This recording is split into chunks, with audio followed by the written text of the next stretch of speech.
ॐ नमो भगवते वासुदेवाय।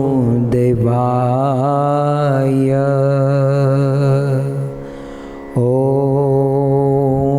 नमो भगवते वासुदेवाय।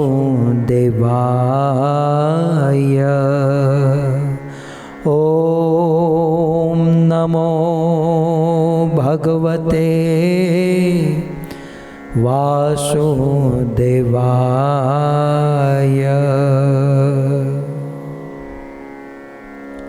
जय जय श्री राधा रमण, जय जय नवल किशोर, जय गोपी चित चोर प्रभु, जय गोपी चित चोर प्रभु, जय जय माखन चोर, जय जय माखन चोर। श्री कृष्णचंद्र भगवान की, जगत गुरु श्रील प्रभुपाद की। उपस्थित भगवत कथा अनुरागी, पधारे हुए समस्त भक्त वृंद, इस सभा को सुशोभित करने वाले अंतर्राष्ट्रीय कृष्ण भावनामृत संघ इस्कॉन के वरिष्ठ भक्तगण, देश विदेश से बड़ी भारी मात्रा में यूट्यूब और फेसबुक के माध्यम से इस कथा का श्रवण करने वाले समस्त श्रोतागण एवं अमेरिका टेनेसी निवासी अमृत भाई और जीवी माता जी का यह पूरा परिवार, नीलेश भाई, उनकी धर्मपत्नी चंद्रिका माता जी और उनके सुपुत्र ध्रुव, सुपुत्री तन्वी और उनके छोटे भाई संजय भाई, धर्मपत्नी मित्तल माता और उनके भी सुपुत्र जय और तानिया, और भी न्यू जर्सी में रहने वाले इनकी बहन, इनके जीजाजी और उनका पूरा परिवार, श्रीमद् भागवत कथा के इस दिवस में पुनः एक बार आप सब का स्वागत एवं आप सब के चरणों में हमारा प्रणाम। शास्त्र में ऐसा कहा गया है कि संसार में जीव माया की ठोकर तब तक खाता रहेगा जब तक आत्म तत्व को जानने की जिज्ञासा नहीं करेगा। ऐसा कहते हैं, पराभवस तावद बोध जातो। इस संसार का जीव तब तक पराभव का अर्थ होता है हारना। देखिए, हारना किसी को अच्छा नहीं लगता, हारना कोई नहीं चाहता। हाँ, मेरे कृष्ण सदैव हारना चाहते हैं अपने भक्तों से। एक भगवान का भक्तों से हारना, ये भगवान की महिमा है। ये बहुत बड़ा सिद्धांत है, फिर कभी हम इसे सुनेंगे। लेकिन संसार का जीव कभी भी किसी से हारना नहीं चाहता। फिर चाहे बिजनेस हो, चाहे रणांगन हो, चाहे युद्ध हो, चाहे एग्ज़ाम हो, चाहे स्पोर्ट्स हो, किसी भी फील्ड में, चाहे बच्चा हो, जवान हो या बूढ़ा हो, कोई भी व्यक्ति हारना नहीं चाहता। हार किसी को मंजूर नहीं है। हम रोज़ सोने से पहले बच्चों के साथ 15-20 मिनट खेलते हैं, और खेल में वो हमारी छोटी बच्ची है इरावती, 3-4 साल की है। वो हार जाती हैं तो रात भर रोती हैं। मैं देखता हूँ, मैं नोट करता हूँ कि ये 3-4 साल के बच्चे में ये दिमाग कहाँ से आया कि हारना इतना बुरा होता है। तो ये एक अनुभव है कि छोटे से बच्चे से लेकर जवान से लेकर बूढ़ा तक हारना कोई नहीं चाहता। लेकिन वेदों में, शास्त्रों में कहा गया कि पराभव तावद, तावत माने तब तक व्यक्ति अपने जीवन में हारता रहेगा। अब भक्तों, हारने की और जीतने की परिभाषा भी हमें पता होनी चाहिए। कई बार संसार में कुछ लोग हार को ही जीत मान बैठते हैं। सो ये भी एक बहुत बड़ा चैप्टर है, टॉपिक है कि असली हार क्या है, असली जीत क्या है। जैसे हमने कुछ दिन पहले कथा सुनी, देवराज इंद्र और वित्रासुर का युद्ध हुआ। इंद्र और वित्रासुर का युद्ध हुआ और उस युद्ध में वित्रासुर मर गए, इंद्र जीत गया। अब लोक दृष्टि से, समाज की दृष्टि से इंद्र जीता और वह वित्रासुर, वह असुर हारा। लेकिन अध्यात्म दृष्टि से भले इंद्र जीवित रहा, वित्रासुर मर गया, परंतु अध्यात्म की दृष्टि से इंद्र हारा और वित्रासुर जीता। क्यों? क्योंकि इंद्र को जीतकर स्वर्ग मिला, परंतु वित्रासुर को हार कर भगवान का धाम वैकुंठ मिला। सो जीत और हार इस संसार में लगी रहती हैं। दुनिया में कोई व्यक्ति हारना नहीं चाहता। वेद में लिखा है, शास्त्र में लिखा है कि तावत, तब तक व्यक्ति पराभव इस संसार में हारता रहेगा, लोगों से हारता रहेगा, समाज से हारता रहेगा। और सबसे बड़ी हार हम लोगों की माया से है। माया के साथ हमारा लगातार युद्ध चल रहा है। आज ये वस्तु चाहिए, माया का प्रभाव तो कोई नई वस्तु चाहिए, और माया ने अपना स्थान समाज, संस्था, सब जगह पर बना लिया है। सो कुल मिलाकर लगातार युद्ध चल रहा है, और उस युद्ध में व्यक्ति कब तक हारता रहेगा? अब सुनिए, यावत न जिज्ञासत आत्म तत्वम, वेदों में लिखा है यावत, जब तक वह व्यक्ति आत्म तत्व के विषय में जिज्ञासा नहीं करेगा, तब तक हारता रहेगा। इसलिए भक्तों, हम और आप जब तक आत्मा और परमात्मा के वास्तविक तत्व को समझने की जिज्ञासा नहीं करेंगे, तब तक हम जीवन की लड़ाई में, जीवन के युद्ध में जीत नहीं पाएंगे, विजयी नहीं हो पाएंगे। इसलिए यदि जीतना चाहते हैं संसार के युद्ध को, माया के युद्ध को, देश समाज संस्था आदि के युद्ध को यदि जीतना चाहते हैं, तो वेद कहता है यावत न जिज्ञासय आत्म तत्वम, आत्म तत्व की जिज्ञासा करें। भक्तों, जिज्ञासा का अर्थ है जानना, जिज्ञासा का अर्थ है सुनना।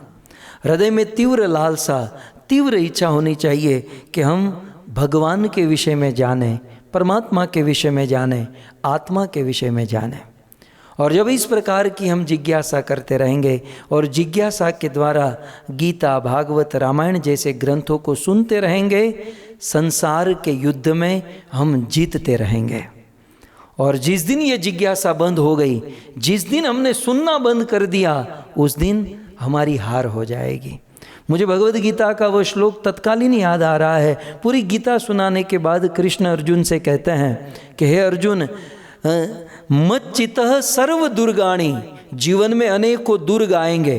पहले के राजा महाराजा जब युद्ध करते थे तो अनेकों दुर्ग पास करने होते थे। तो जीवन में अनेकों दुर्ग, दुर्ग माने विघ्न, हमारी भाषा में दुर्ग माने विघ्न। तो कृष्ण गीता में कहते हैं कि मच्चितः सर्व दुर्गाणी मत प्रसादात तरिष्यसि। हे अर्जुन, जो व्यक्ति मेरी भक्ति करता है, मेरी कथा सुनता है, तो मेरी कृपा से दुनिया के सारे दुर्ग, दुनिया के सारे विघ्नों को वो पार कर जाएगा और जीवन की लड़ाई में, जीवन के युद्ध में जीत जाएगा।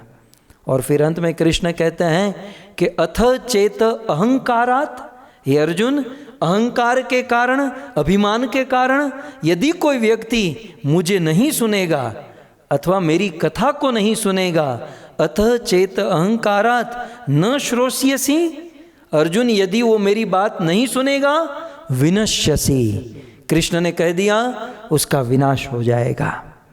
तो जीवन की लड़ाई में विनाश होने से यदि हम बचना चाहते हैं तो हमें आत्म तत्व की जिज्ञासा करते हुए भगवत कथा का श्रवण करना चाहिए।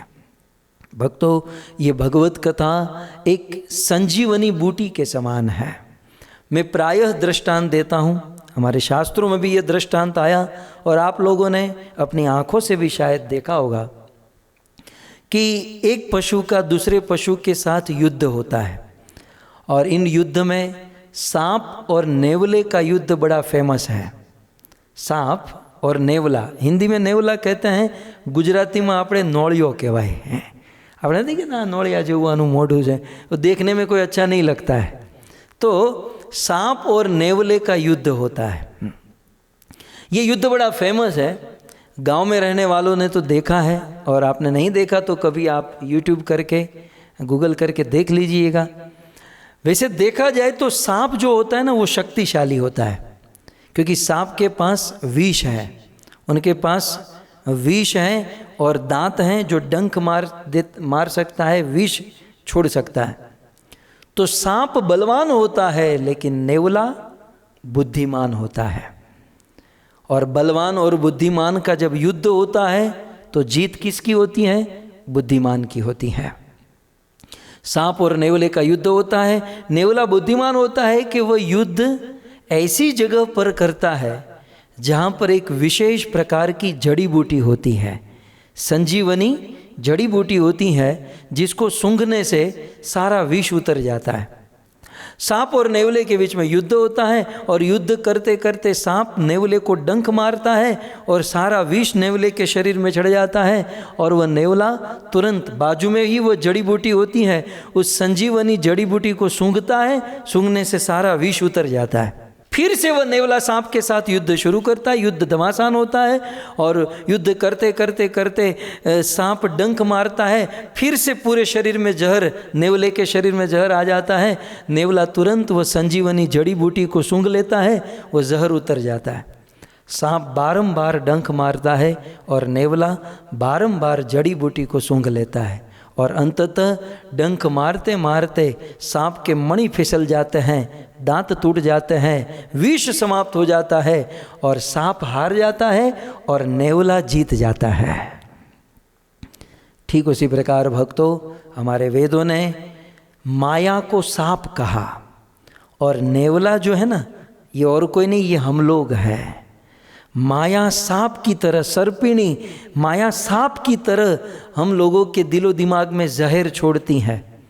लेकिन यदि हम लोग नेवले की तरह बुद्धिमान हो जाए कि जैसे नेवले में जहर आया तो वह संजीवनी जड़ी बूटी को सूंघ लेता है, ठीक उसी प्रकार संसार की माया का प्रभाव हमारे अंदर आ जाए तो हमें भागवत रूपी जड़ी बूटी को सूंघ लेना चाहिए।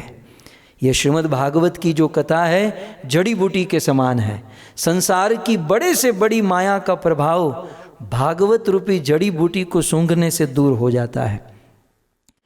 तो हम लोग मंडे, ट्यूसडे, वेडनेसडे, फ्राइडे 5 दिन काम करें और फिर सैटरडे, संडे मंदिर जाकर या ऑनलाइन में आकर या कैसे भी करके भागवत का श्रवण करें तो 5 दिन की जो माया का प्रभाव है उससे हम मुक्त होकर हमारे अंदर भागवत का प्रभाव प्रवेश कर जाता है।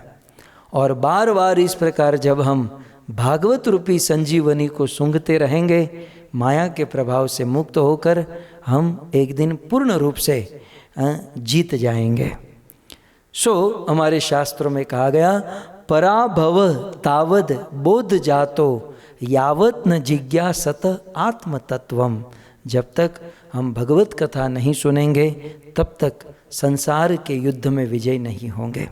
भक्तों, ये भगवान की कथा माया से मुक्त कराने वाली, माया के युद्ध में विजयी कराने वाली ये भागवत कथा हमारे जीवन को सफल बनाने वाली है।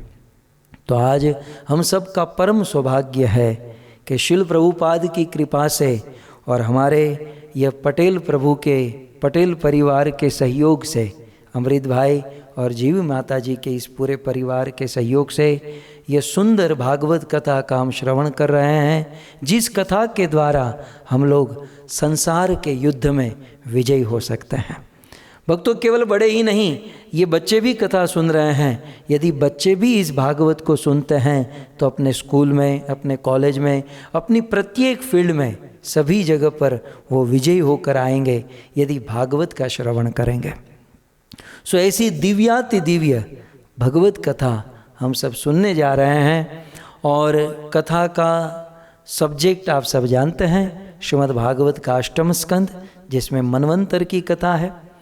गत कथा के अंत में हमने सुना कि सुखदेव गोस्वामी कहते हैं, हम श्लोक से प्रारंभ करते हैं। सुखदेव गोस्वामी ने कहा,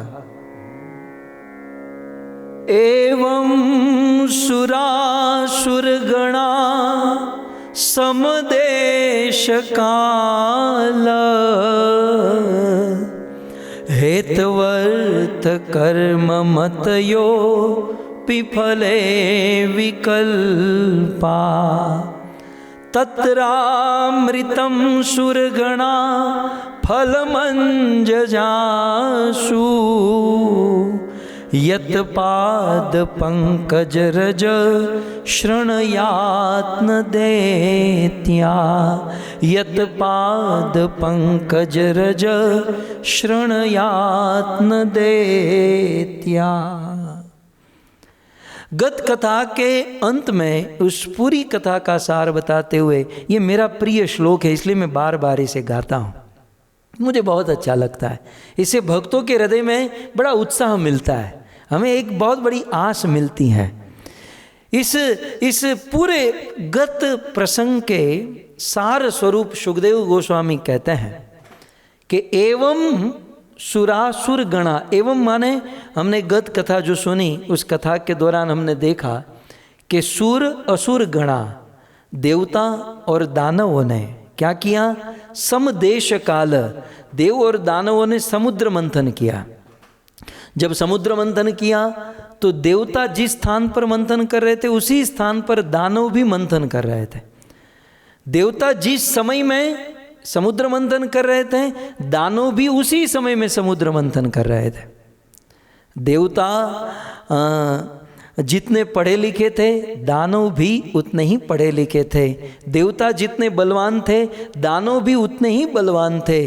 दोनों पक्ष में जो एफर्ट था वो दोनों बराबर रूप से था। देश काल पात्र सब कुछ समान था। लेकिन हमने देखा, हमने सुना कि समान मेहनत करने पर भी फल देवताओं को मिला, असुरों को नहीं मिला। प्रश्न हो सकता है कि भाई दो आदमी समान रूप से मेहनत करे तो एक व्यक्ति को फल मिले और दूसरे व्यक्ति को फल न मिले, इसका कारण क्या है? बड़ा परिश्रम किया था असुरों ने देवताओं के साथ, परंतु फल मात्र देवताओं को मिला। इसका कारण सुखदेव गोस्वामी कहते हैं, यत पाद पंकज रज शृणयात्न देत्या यत पाद पंकज रज शृणयान देत्या। केवल एक ही कारण, देव और दानवों ने समान रूप से मेहनत की परंतु फल मात्र देवताओं को मिला। इसका एक ही कारण था कि यत पाद पंकज रज शृणया। देवताओं ने भगवान कृष्ण के, भगवान विष्णु के चरण कमलों की रज का आश्रय ग्रहण किया था। देवताओं ने भगवान का आश्रय ग्रहण किया था। देवता भगवान को शरणागत थे। और दैत्या, सुखदेव जी कहते हैं न दैत्या, जो दैत्य असुर जो थे वो भगवान को शरणागत नहीं थे। असुरों ने भगवान की शरण ग्रहण नहीं की थी। सो इसका सार ये है भक्तों, इस दुनिया में कोई व्यक्ति कितना भी मेहनत करे, फल तो उसी को ही मिलेगा जो भगवान का आश्रय ग्रहण करता है। हम लोग रात दिन मेहनत करते हैं, रात दिन परेशान होते हैं, लेकिन भक्तों रिजल्ट, वास्तव में रिजल्ट मुख्य होता है, मेहनत मुख्य नहीं होती, रिजल्ट मुख्य होता है। रिजल्ट, फल उसी को मिलेगा जो भगवान को शरणागत है। भक्तों हमने तो जीवन में अनुभव किया है। कई बार भगवत कथा के लिए हम लोग जाते हैं तो कई बार कुछ लोग घर पर भोजन के लिए बुलाते हैं। जब हम भोजन करने जाते हैं तो 56 भोग बनाए होते हैं, पूड़ी, सब्जी, दाल, भात, खम्मण, ढोकड़ा, पातरा, श्रीखंड, ऊंधियू, कितनी कितनी आइटमें होती हैं। और भक्त लोग बड़े प्रेम से उसे ग्रहण करते हैं। और जो घर के मालिक होते हैं वो कोने में बैठकर बोला फणगावेला मग अने चना खातो होय, वो क्या स्प्राउट कहते हैं आप, क्या सलाड कहते हैं, वो कोने में बैठकर सलाड खाता है। हम कहते हैं आप भी भोजन कीजिए, बोले नहीं मुझे तो डायबिटीज़ है। अब देखो, जीवन भर रात दिन गधे और बैल की तरह मेहनत की, धन की कोई कमी नहीं, ऐश्वर्य की कोई कमी नहीं, लेकिन धन ऐश्वर्य सब कुछ होने के बाद भी उसे भोगत नहीं पाएंगे यदि भगवान को आश्रित नहीं होंगे। समझ में आ रहा है? ये धन संपत्ति बड़ी वस्तु नहीं है, लेकिन उसे भोगत वही पाता है। बड़े बड़े लोगों के पास धन होता है, संपत्ति होती है, गाड़ी बंगले होते हैं, लेकिन वही धन संपत्ति उसे दुख और दर्द उसे जलाती है। क्यों? क्योंकि श्रेया न देतिया, क्योंकि वो भगवान को आश्रित नहीं है। सो बहुत सुंदर गत कथा का सार सुखदेव गोस्वामी ने कहा, हम और आप यदि भगवान को आश्रित होंगे तो सारी व्यवस्था भगवान करेंगे।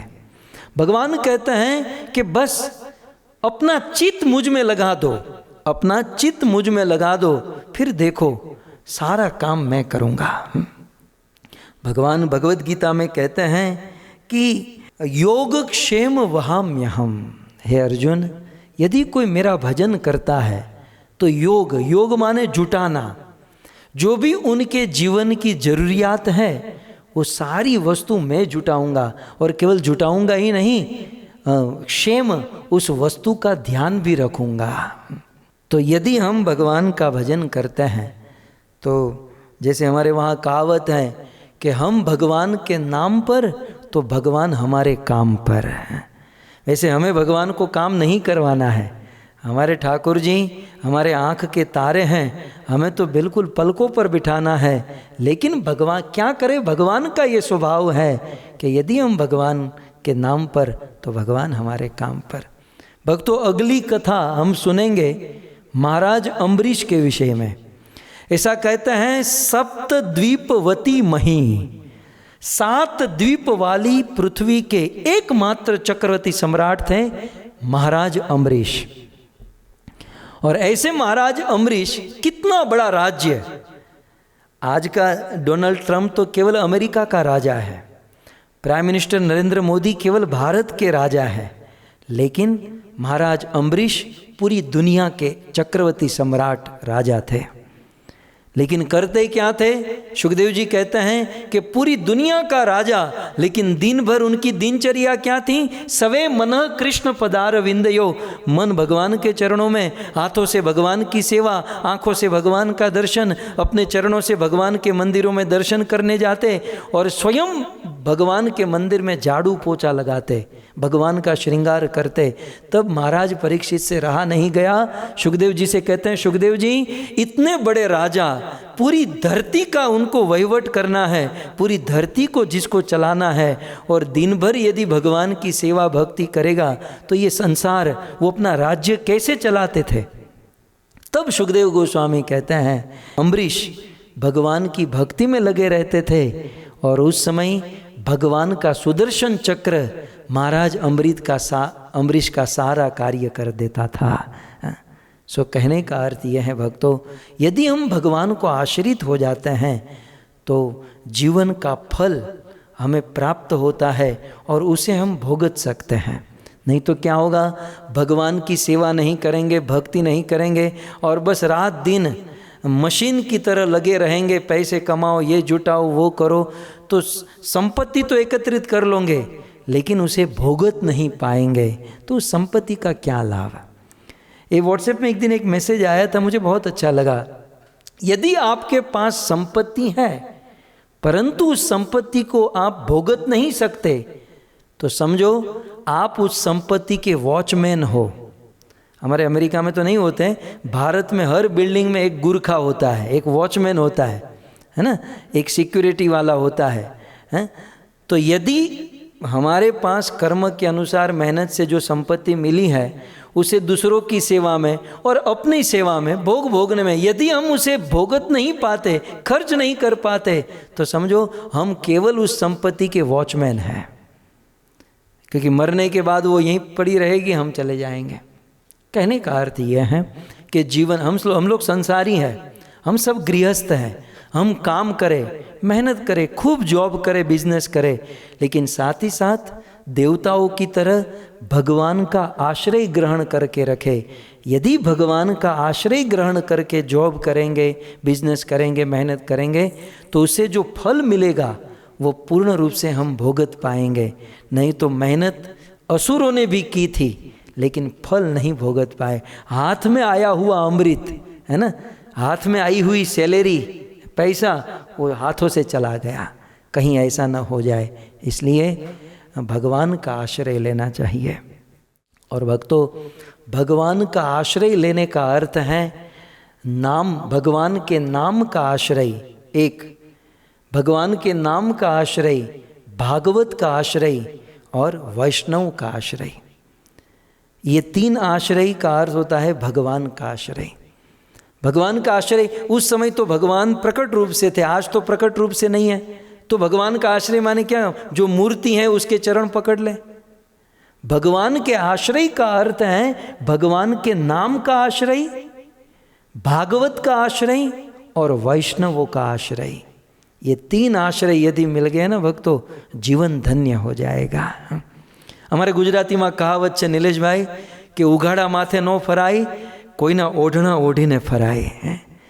આપણા દેશમાં ઉઘાડા માથે ફરતી સ્ત્રી સૌભાગ્યવતી ન કહેવાય, એટલે कोई गुरुનું ઓઢણું હોય, हैं किसी, जैसे मीरा ने कहा ना कि मैं लाल न पहरूँ, मैं सफ़ेद न पहरूँ, मैं तो काली चुनरी ओढ़कर मैंने मेरे श्याम की चुनरी पहनी है।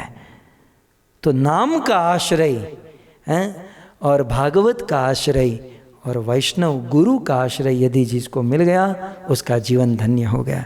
भक्तों, आज की कथा बड़ी महत्वपूर्ण है। आज एक असुर गुरु का आश्रय लेकर कितने बड़े पद को प्राप्त हो जाता है, और एक देवता गुरु की सेवा, गुरु का आश्रय न करके भोगने में फंसा तो कितने ऊंचे पद से वह नीचे गिरता है। बहुत सुंदर आज की कथा है। ये कथा वैसे तो उस युग की है, लेकिन हमारे प्रैक्टिकल जीवन में भी समझने लायक है कि यदि हम भगवान का नाम का आश्रय, भागवत का आश्रय और वैष्णव साधु गुरु का आश्रय करते हैं तो जीवन में सारी वस्तु हम पा सकते हैं। और यदि इनका आश्रय नहीं किया और केवल संसार के भोगों में फंस गए तो जो हाथ में है वो भी चला जाएगा।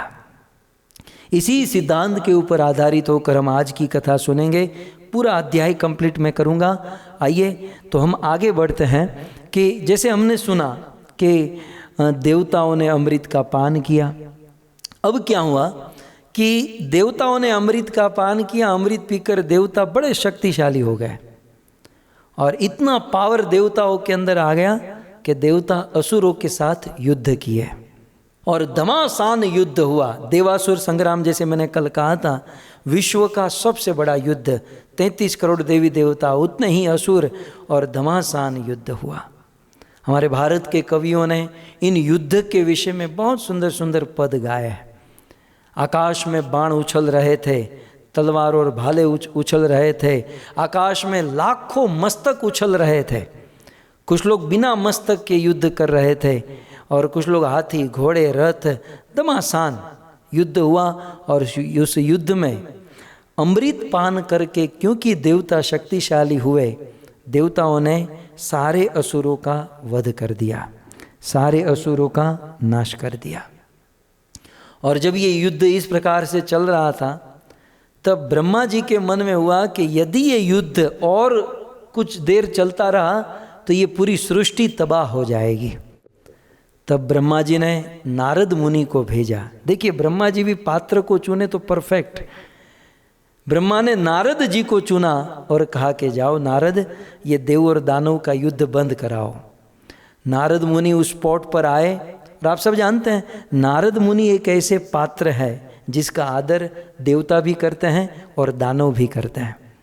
लेकिन नारद जी आए तो देखा कि प्रायः दी एंड हो चुका है, मतलब ये देवता सारे असुरों को मार चुके थे, देवताओं के अंदर रोष था। नारद जी ने सारे देवताओं को शांत किया, युद्ध समाप्त हुआ, देवता सब अपने अपने स्थान चले गए, नारद मुनि अपने स्थान पर चले गए। यहाँ सारे असुर मृत्यु को प्राप्त हो चुके, मर चुके हैं। उस असुरों के गुरु शुक्राचार्य वहाँ पर आए और उन्होंने देखा कि ये तो पूरी टीम मर चुकी है, लेकिन शुक्राचार्य भी कोई कम नहीं है। भगवत गीता में कृष्ण कहते हैं ज्ञानी नाम उषणाम कवि। अपनी विभूति का वर्णन करते हुए कृष्ण ने अर्जुन से कहा, अर्जुन ज्ञानियों में मैं शुक्राचार्य हूँ, अर्थात शुक्राचार्य के अंदर भगवान की एक विभूति है और वो है ज्ञान। आप सब जानते हैं भगवान माने षड ऐश्वर्य पूर्ण, ज्ञान वैराग्य ये सारी चीज़, तो शुक्राचार्य के अंदर भगवान की पूर्ण ज्ञान का ऐश्वर्य भरा हुआ है। सो ऐसे परम ज्ञानी शुक्राचार्य वहाँ पर आए और शुक्राचार्य ने अपने ज्ञान के बलबूते पर मरे हुए असुरों को जीवित कर दिया। भक्तों, आजकल के बच्चे आंखें फोड़कर दिमाग फोड़कर कितनी भी पढ़ाई पढ़े, साइंस कितना भी प्रोग्रेस करे, डॉक्टर या डॉक्टर के बाप भी बन जाए, लेकिन शुक्राचार्य जितने ज्ञानी कोई नहीं बन सकते, क्योंकि शुक्राचार्य ने मरे हुए को जीवित करने की विद्या प्राप्त की थी। मरा हुआ आदमी कैसे जीवित हो जाए, शुक्राचार्य ये ज्ञान ये उसे प्राप्त था। तो दैत्य गुरु शुक्राचार्य ने सारे असुरों को एकत्रित किया और उन असुरों को जीवित किया। अब देखिए, देवताओं को स्वर्ग मिला, वे लोग स्वर्ग के ऊपर शासन करने लगे और स्वर्ग प्राप्त करके देवता भोगों में रचे पचे हो गए। और यहाँ पर शुक्राचार्य ने दैत्यों को, असुरों को जब जीवित किया, तब असुरों ने क्या किया, ये कथा श्रीमद् भागवत से हम प्रारंभ करते हैं। मेरी इच्छा है कि हम कुछ विस्तार से इस कथा को सुने, कथा के कुछ कुछ सिद्धांतों को हम समझते हुए आगे बढ़े। इस कथा के प्रारंभ में महाराज परीक्षित प्रश्न पूछते हैं। श्री राजो उवाच, महाराज परीक्षित की जिज्ञासा है, बले पदत्रयं भूमे कस्मात् हरि याचत भूतेश्वर कृपण लब्ध्वा अर्थोपि अपि बबंधतम। महाराज परीक्षित भागीरथी माँ गंगा के तट पर सुखदेव गोस्वामी को जिज्ञासा करते हुए कहते हैं कि हे सुखदेव जी, मैंने ऐसा सुना है और आपने संक्षिप्त में निवेदन भी किया है कि बले पदत्रयम भूमे, भगवान श्री विष्णु वामन अवतार धारण करके बलि के पास गए और बलि कौन है, असुरों के राजा है बलि महाराज। तो असुरों के राजा बलि महाराज के पास भगवान गए और पदत्रयम भूमे, और 3 पग भूमि की याचना करने लगे। तो परीक्षित महाराज कहते हैं कस्मात् हरि याचत, भगवान होकर उनको भीख मांगने की जरूरत क्यों पड़ गई। हरि है, हरि का अर्थ है कि वो हरना भी जानते हैं, हरि के पास सब कुछ है, और यदि ना हो तो वह हरना चुराना जानते हैं। ये चुराने वाला आदमी भिखारी कब से बन गया है? हरि बहुत सुंदर श्लोक यदि आपके सामने होता और थोड़ी संस्कृत में आपकी मति लगती तो बड़ा आनंद आ जाता। बहुत सुंदर, बले पदत्रयम भूमे, बलि के पास जाकर 3 पग भूमि मांगी, कस्मात क्यों, हरि याचत, हरि होकर याचना करते हैं। इसका अर्थ यह है कि हरि को याचना करने की जरूरत नहीं, याचना माने भिक्षा मांगने की जरूरत नहीं, भीख मांगने की जरूरत नहीं। तो हरि होकर भी भिक्षा क्यों मांगे? क्योंकि हरि है जो दूसरों के दुख को हर सकते हैं, जो दूसरों को सुदामा जैसे को सोने की नगरी द्वारिका दे सकते हैं, तो दूसरे के पास जाकर मांगने की क्यों जरूरत पड़ी। और यदि मांगना ही था तो मांगते क्यों? ये तो हरि, हरि का अर्थ होता है हरती इति हरि। हरि माने चुराना। हमारे भगवान चुराने में तो एक्सपर्ट है। इस दुनिया में सभी चोरों का बादशाह यदि कोई है तो कृष्ण है। कृष्ण के विषय में एक भजन है, हमारे ब्रजवासी गाते हैं, ब्रजे प्रसिद्धम नवनीत चोरम। हमारे ब्रज में एक बहुत बड़ा चोर है, और एक ऐसा चोर है वो माखन चुराता है। माखन ही नहीं, वो गोपियों के वस्त्र भी चुराता है।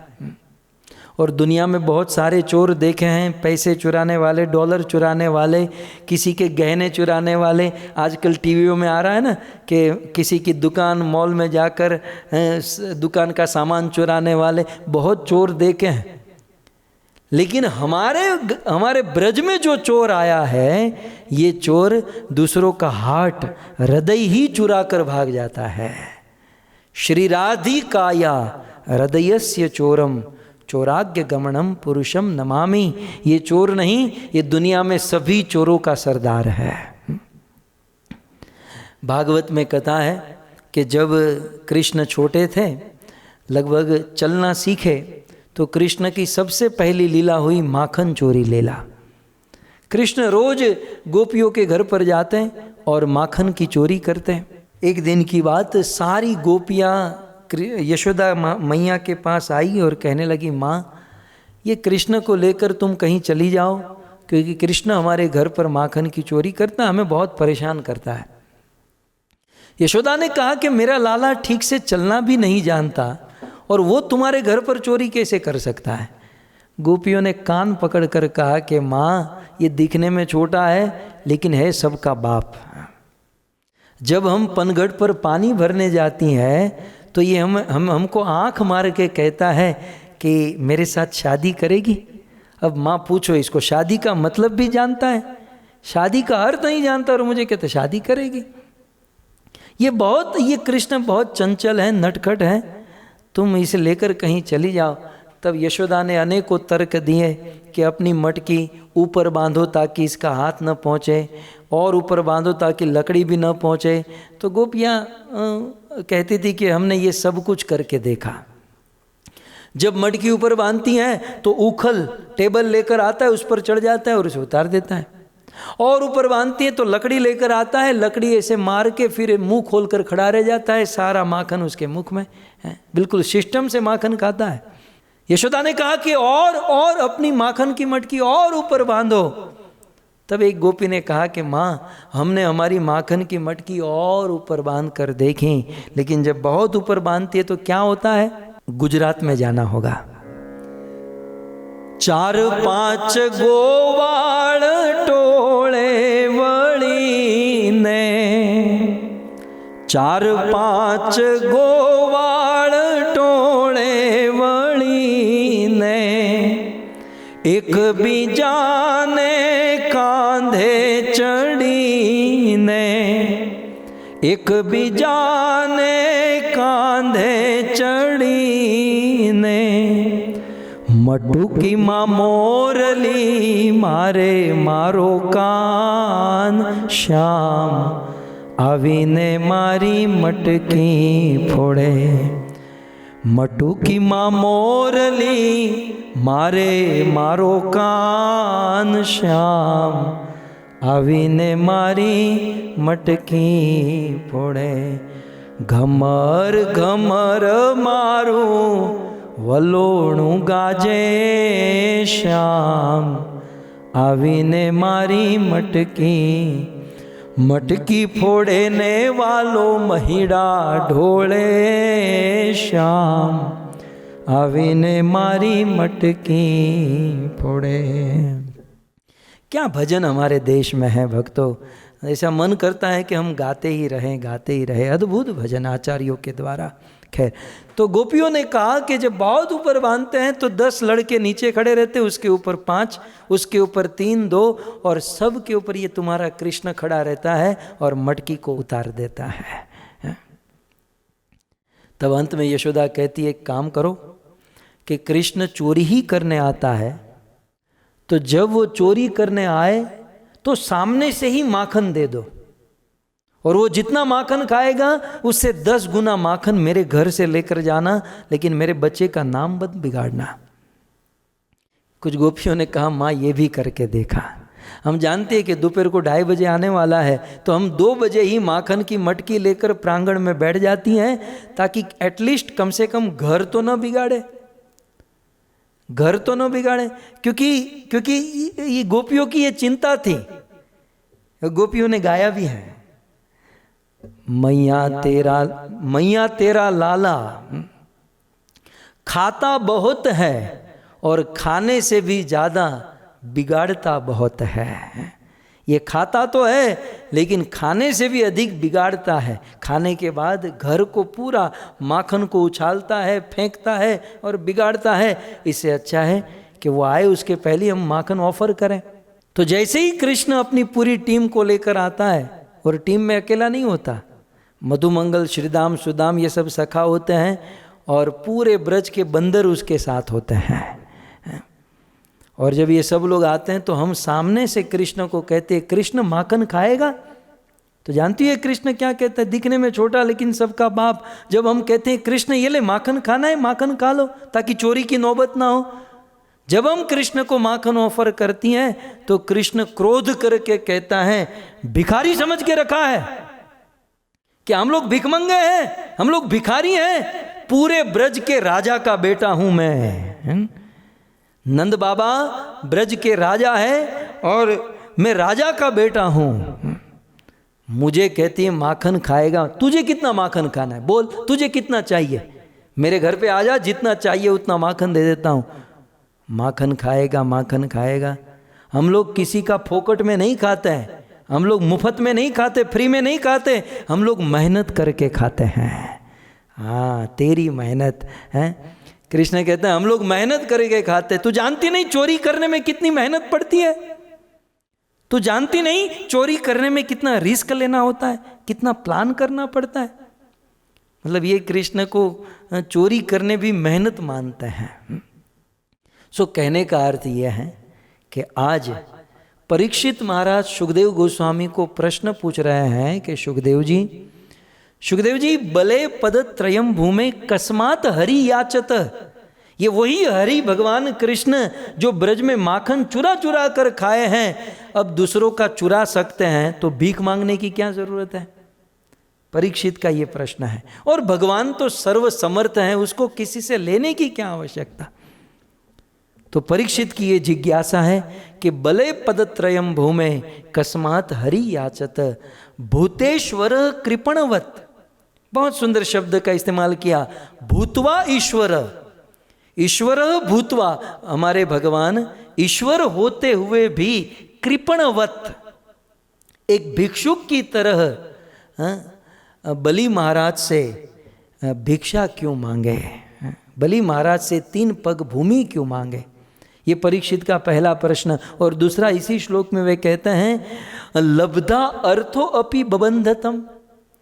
और चलो बलि महाराज से कृष्ण ने मांगा, भगवान वामन ने मांगा, ये हम सुनेंगे, लेकिन बलि महाराज ने 3 पग भूमि दे देने के बाद अब जो डोनर होता है, जो डोनेशन करता है, उनकी कितनी महिमा गाते हैं, उनकी कितनी प्रशंसा करते हैं, उनको हार पहनाते हैं, उनको क्या क्या करते हैं।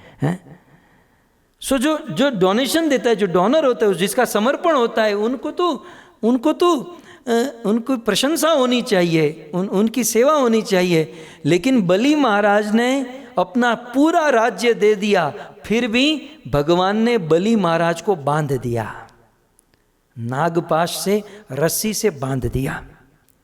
तो कहते हैं कि अर्थो अपि लब्धा अर्थो अपि, भगवान को जो चाहिए था वो मिल गया, फिर भी बबंधतम, बलि महाराज को क्यों बांध दिया। परीक्षित कहते हैं एतत् वेदितु इच्छामो। सुखदेव जी मैं ये जानना चाहता हूँ, महत कौतूहलम हीनो, ये मेरे लिए बहुत बड़ा कौतूहल है। अर्थात ये भगवान की कुछ लीला ही है, लेकिन भगवान की ये लीला मुझे समझ में नहीं आ रही है। क्यों?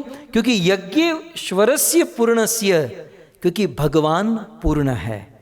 उपनिषद ने जिसे कह दिया ओम पूर्णमिदः पूर्णात् पूर्णमुदच्यते पूर्णस्य पूर्णमादाय पूर्णमेवावशिष्यते। वो पूर्ण है, उसको कोई कमी नहीं है, सो पूर्ण होकर और यज्ञेश्वरस्य पूर्ण से, और यज्ञ के ईश्वर होते हुए भी, योगेश्वर होते हुए भी भिक्षाम करोति, उन्होंने भिक्षा मांगी। पूर्ण जो स्वयं अपने आप में पूर्ण है, उसे दूसरों से मांगने की क्या जरूरत है।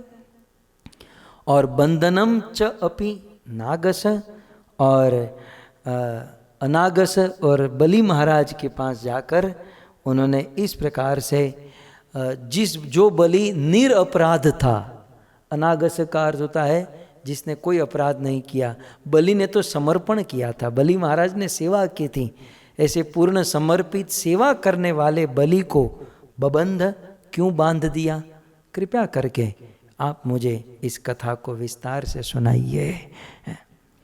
तो इस प्रकार महाराज परीक्षित जिज्ञासा करते हैं। भक्तों, हमें भी भगवान के विषय में जानने की जिज्ञासा करनी चाहिए। रोज शेयर बाजार का भाव कितना है, यही जिज्ञासा नहीं करनी चाहिए हैं। आजकल तुम्हारे गैस स्टेशन में गैस का भाव क्या है, हमारे गैस स्टेशन में ये है, थोड़ा बढ़ा देते हैं, थोड़ा घटा देते हैं। और मार्केट में क्या चल रहा है, न्यूज़ में क्या चल रहा है, काले क्या कर रहे हैं, गोरे क्या कर रहे हैं, नीले क्या कर रहे हैं, लाल क्या कर रहे हैं, ये सब ठीक है। लेकिन यदि सुखी होना चाहते हैं तो जीवन में अधिक से अधिक भगवान के विषय में जानने की जिज्ञासा करनी चाहिए। भगवद गीता में कृष्ण कहते हैं ना कि अर्जुन, अपनी मन और बुद्धि मुझे दे दो। तो भगवान को मन और बुद्धि देने का सबसे बड़ा तरीका क्या है? इसे हम ऑपरेशन करके निकाल कर तो चढ़ा नहीं सकते। हमारे मन और बुद्धि भगवान को देने का सबसे सरल, सुगम और आसान तरीका है, ये मन और बुद्धि भगवान की कथा में लगाई जाए। जैसे अभी प्रश्न पूछना, ये बुद्धि भगवान में लगाना है, और कथा श्रवण करना, ये मन भगवान में लगाना है। समझ रहे ना? अभी महाराज परीक्षित प्रश्न पूछ रहे हैं, तो प्रश्न वही पूछ सकता है जो बुद्धि का इस्तेमाल कर रहा है। तो परीक्षित महाराज अपनी बुद्धि का इस्तेमाल करके कहते हैं कि मेरी बुद्धि में ये समझ में नहीं आ रहा है, कृपया करके तो अपनी बुद्धि शास्त्र को समझने में लगानी चाहिए, और मन भगवत कथा या शास्त्रों को सुनने में लगाना चाहिए। परीक्षित ने 2 श्लोक में प्रश्न पूछे, और इस 2 श्लोक का उत्तर सुखदेव गोस्वामी ने 20 श्लोक में दिया। सो महाराज परीक्षित जिज्ञासा करते हैं, कृपया करके भगवान वामन की कथा सुनाइए। तो बहुत सुंदर भगवान विष्णु का अवतार मनवंतर के अंतर्गत हुआ, और भक्तों विशेष ये उस मनवंतर की कथा है जो वर्तमान में चल रहा है। ब्रह्मा जी के एक दिन में 14 मनवंतर होते हैं, 14 मनु 14 मनवंतर। उसमें से अभी वर्तमान में 7वां मनवंतर चल रहा है। 7वें मनवंतर में 28वां चतुर्युग चल रहा है। अभी एक मनवंतर में 71 चतुर्युग होते हैं, तो अभी वर्तमान में 7वां मनवंतर और 28वां चतुर्युग चल रहा है। तो ये वर्तमान मनवंतर की बात है, वर्तमान समय की बात है। इसी मनवंतर में ये घटना घटी थी, अर्थात भगवान वामन भी हमसे दूर नहीं है, वो भी इसी मनवंतर में उनका अवतार हुआ था। तो महाराज परीक्षित ने यह जिज्ञासा की। सुखदेव गोस्वामी बहुत सुंदर कथा सुनाते हुए कहते हैं, श्री शुक उवाच, सुखदेव जी कहते हैं, पराजित श्री सुभिश्च हापितो इंद्रेण राजन भृगुभिः सजीवित सर्वात्मना तान् अभजत् भृगून् बलि शिष्यो महात्मा थ निवेदनेन। सुखदेव गोस्वामी कहते हैं कि देव और दानवों के बीच में जब युद्ध हुआ, उस युद्ध में पराजित श्री अशुभिश्च हापितो इंद्रेण राजन भृगुभि सजीवित। कहते हैं कि उस देवासुर संग्राम में इंद्र के द्वारा बलि महाराज पराजित हुए। क्या क्या हारे, पराजित हुए, क्या क्या हारे? तो कहते हैं पराजित श्री, बलि महाराज अपने सारे धन को हार गए। मैं फिर से कहता हूँ, बलि महाराज माने असुरों के राजा और देवताओं के राजा इंद्र। सो बलि महाराज, असुरों के राजा बलि महाराज उस युद्ध में पराजित अपनी श्री, अपना धन हार गए और अशुभि अपनी पूरी सेना को हार गए और हापितो और बहुत बुरी प्रकार से बलि महाराज के प्राणों को कष्ट दिया गया। और इस प्रकार जब वे हारे तो जैसे मैंने कहा कि दैत्य गुरु, असुरों के गुरु शुक्राचार्य आए और शुक्राचार्य के द्वारा भृगु भी सजीवित, उन सारे असुरों को जीवित किया गया।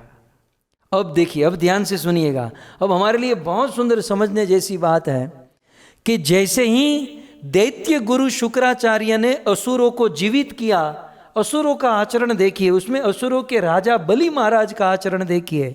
बलि महाराज ने क्या किया? सर्वात्मना तान अभजत भृगुन बलि। बलि महाराज समझ गए कि अब हम लोग धन से, ऐश्वर्य से, हमारे पास कुछ नहीं बचा, हम कंगाल हो चुके हैं और हम तो मर ही गए थे, मतलब मर चुके थे, हमको पुनः जीवन दान दिया हमारे गुरु शुक्राचार्य ने। इसलिए बलि महाराज जब जीवित हुए तो सर्वात्मना, सर्वात्मा ने कंप्लीटली, पूर्ण रूप से, तान अभजत भृगुन, वे भृगुवंशी ब्राह्मणों की सेवा करने लगे। बलि महाराज, असुर लोग क्या करने लगे? ब्राह्मणों की सेवा करने लगे। देवता लोग भोगों में फंस गए और असुर लोग ब्राह्मणों की सेवा में लग गए। उस सेवा के विषय में कहते हैं कि भृगुन बलि, बलि महाराज ने भृगु ऋषि अर्थात भृगुवंश में जन्म लेने वाले शुक्राचार्य की सेवा की और सारे भृगुवंशी ब्राह्मणों की सेवा की। कैसे? तो कहते हैं सर्वात्मना। सर्वात्मना का अर्थ होता है अपने तन, अपने शरीर से सेवा करने लगे। देखिए, सेवा मात्र धन से नहीं होनी चाहिए, शरीर से भी कुछ सेवा होनी चाहिए। शरीर से सेवा करने लगे, मन से सेवा करने लगे और वाणी से सेवा करने लगे। भक्तों, असुर होकर भी यहाँ पर समझने जैसी आश्चर्यमयी बात यह है कि असुर होकर भी बलि महाराज ब्राह्मणों की सेवा करने लगे। और कैसे? सर्वात्मना माने तन, मन, वाणी आदि से सेवा करने लगे। और आगे कहते हैं शिष्यो महात्मा अर्थ निवेदनेन। और बलि महाराज अर्थ निवेदन, तन मन वाणी से तो सेवा करने लगे, लेकिन अर्थ, पैसे से भी सेवा करने लगे। भक्तों, धन से सेवा भी बहुत बड़ी मानी जाती है, क्योंकि कलयुग में धन को प्राण कहा गया है। कलयुग के मनुष्य को शास्त्र में लिखा है कि धन प्राण से भी अधिक प्रिय होगा। और बात भी सत्य है कि आज बिना धन के आप एक कदम भी आगे नहीं बढ़ सकते। आज कदम कदम पर धन की आवश्यकता होती है, धन प्राण के समान है। और बलि महाराज अपने गुरु की सेवा, भृगुवंशी ब्राह्मणों की सेवा, सुखदेव जी कहते हैं शिष्यो महात्मा अर्थ निवेदनेन। अर्थ निवेदनेन, अर्थ माने धन देकर बलि महाराज सेवा करने लगे। गुरुदेव कहते हैं कि कुछ लोग ऐसा मानते हैं कि तन से सेवा सब करे, हैं? अमित नारायण प्रभु के लिए नोट करने जैसी बात है। तन से सेवा सब करे, धन से करे न कोई। तन से सेवा सब करे, धन से करे न कोई। जो धन से सेवा करे वो सच्चो सेवक होई। जो धन से सेवा करता है वही सच्चा सेवक माना जाता है। ये कलयुग की कहावत है, कहाँ तक सत्य आप लोग जानो। लेकिन इस श्लोक के टीका में आचार्यों ने लिखा कि वित्ते न तु शुष्के न निवेदने न। बलि महाराज ने धन से सेवा की, शुष्क सेवा नहीं की, धन देकर उन ब्राह्मणों की सेवा की। और इस श्लोक में बलि महाराज को कहते हैं शिष्यो महात्मा। बलि महाराज कैसे हैं? महात्मा है। यहाँ पर असुरों के राजा महाराज बलि को सुखदेव जी महात्मा कहते हैं। भक्तों, वास्तव में बलि महात्मा है। बलि महाराज को महात्मा का अर्थ होता है जिसका मन भगवान में लग चुका है। महात्मा का अर्थ होता है जिसका मन महान है, जिसके विचार महान है और जिसका चित्त पूर्ण रूप से भगवान में लग चुका है। और जिसका चित्त भगवान में लगा हो उसे संसार की वस्तुओं से कोई लगाव नहीं रहता, उसे संसार की वस्तुओं में कोई आसक्ति नहीं रहती। तो महात्मा शब्द कहने का अर्थ यह है कि असुरों के राजा महाराज बलि को धन, ऐश्वर्य, स्वर्ग आदि में कोई अटैचमेंट नहीं था। लेकिन क्या है, जन्म से असुर है, असुर परिवार में जन्म हुआ तो पुश्तानी ही शत्रुता है और इसी शत्रुता के चलते वो देवताओं के साथ युद्ध करते हैं, अन्यथा उसे कोई खास अटैचमेंट नहीं है। तो ऐसे महात्मा बलि को जब शुक्राचार्य ने जीवित किया तो अपने गुरु शुक्राचार्य की सेवा करने लगे और साथ ही साथ भृगुवंशी ब्राह्मणों की तन, मन, धन आदि से सेवा करने लगे। अब देखिए, असुर होकर भी ब्राह्मणों की सेवा की है। और जब कोई व्यक्ति ब्राह्मणों की सेवा करता है ना, जो सच्चा ब्राह्मण होता है, सच्चा वैष्णव होता है, समाज का कोई यदि उनकी सेवा करे तो वो सोचता है कि जिसने मेरी सेवा की है मैं उसका हित कैसे करूं। वो जीवन भर तक गुरु होकर भी सच्चा साधु ऋणी हो जाता है कि मैंने इसका धन लिया है, मैं क्या करूं जिससे मैं इसकी सेवा कर सकूं। भक्तों, हम गृहस्थी साधु की उतनी सेवा नहीं करते जितने साधु हमारी सेवा करते हैं। हम क्या करते हैं, कुछ पैसे, कुछ धन खर्च कर सकते हैं, लेकिन जब साधु सेवा करने चलता है तो हमारे पापों को हर लेता है, हमारे बुरे कर्म को खींच लेता है और वो अपने सिर पर धारण कर लेता है। अब बलि महाराज ने जब उन भृगुवंशी ब्राह्मणों की सेवा की तो कहते हैं उस सेवा से भृगुवंशी ब्राह्मण प्रसन्न हो गए। भक्तों, ये वो भृगुवंशी ब्राह्मण हैं जिसके विषय में भागवत के 10वें स्कंद में कथा है कि इस भृगुवंशी ब्राह्मण, शुक्राचार्य आदि भृगुवंशी ब्राह्मणों की सेवा यहाँ हो रही है।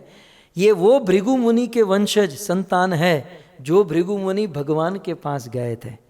सरस्वती नदी के तट पर अनेक ऋषि मुनि एकत्रित हुए और प्रश्न उठा कि इस दुनिया में सुप्रीम कौन, ब्रह्मा, विष्णु और महेश में सबसे बड़ा कौन, सुप्रीम कौन। तब ऋषि मुनियों ने यह परीक्षा लेने के लिए भृगु ऋषि को भेजा था। और भृगु ऋषि परीक्षा करने सबसे पहले ब्रह्मा के पास गए। ब्रह्मा को क्रोध आया, कथा बहुत लंबी है, संक्षिप्त में इतना ही समझे। फिर शिव जी के पास गए। शिव जी को तो इतना क्रोध आया कि हाथ में त्रिशूल उठा लिया और तांडव करने लगे कि भाई है तो क्या हो गया।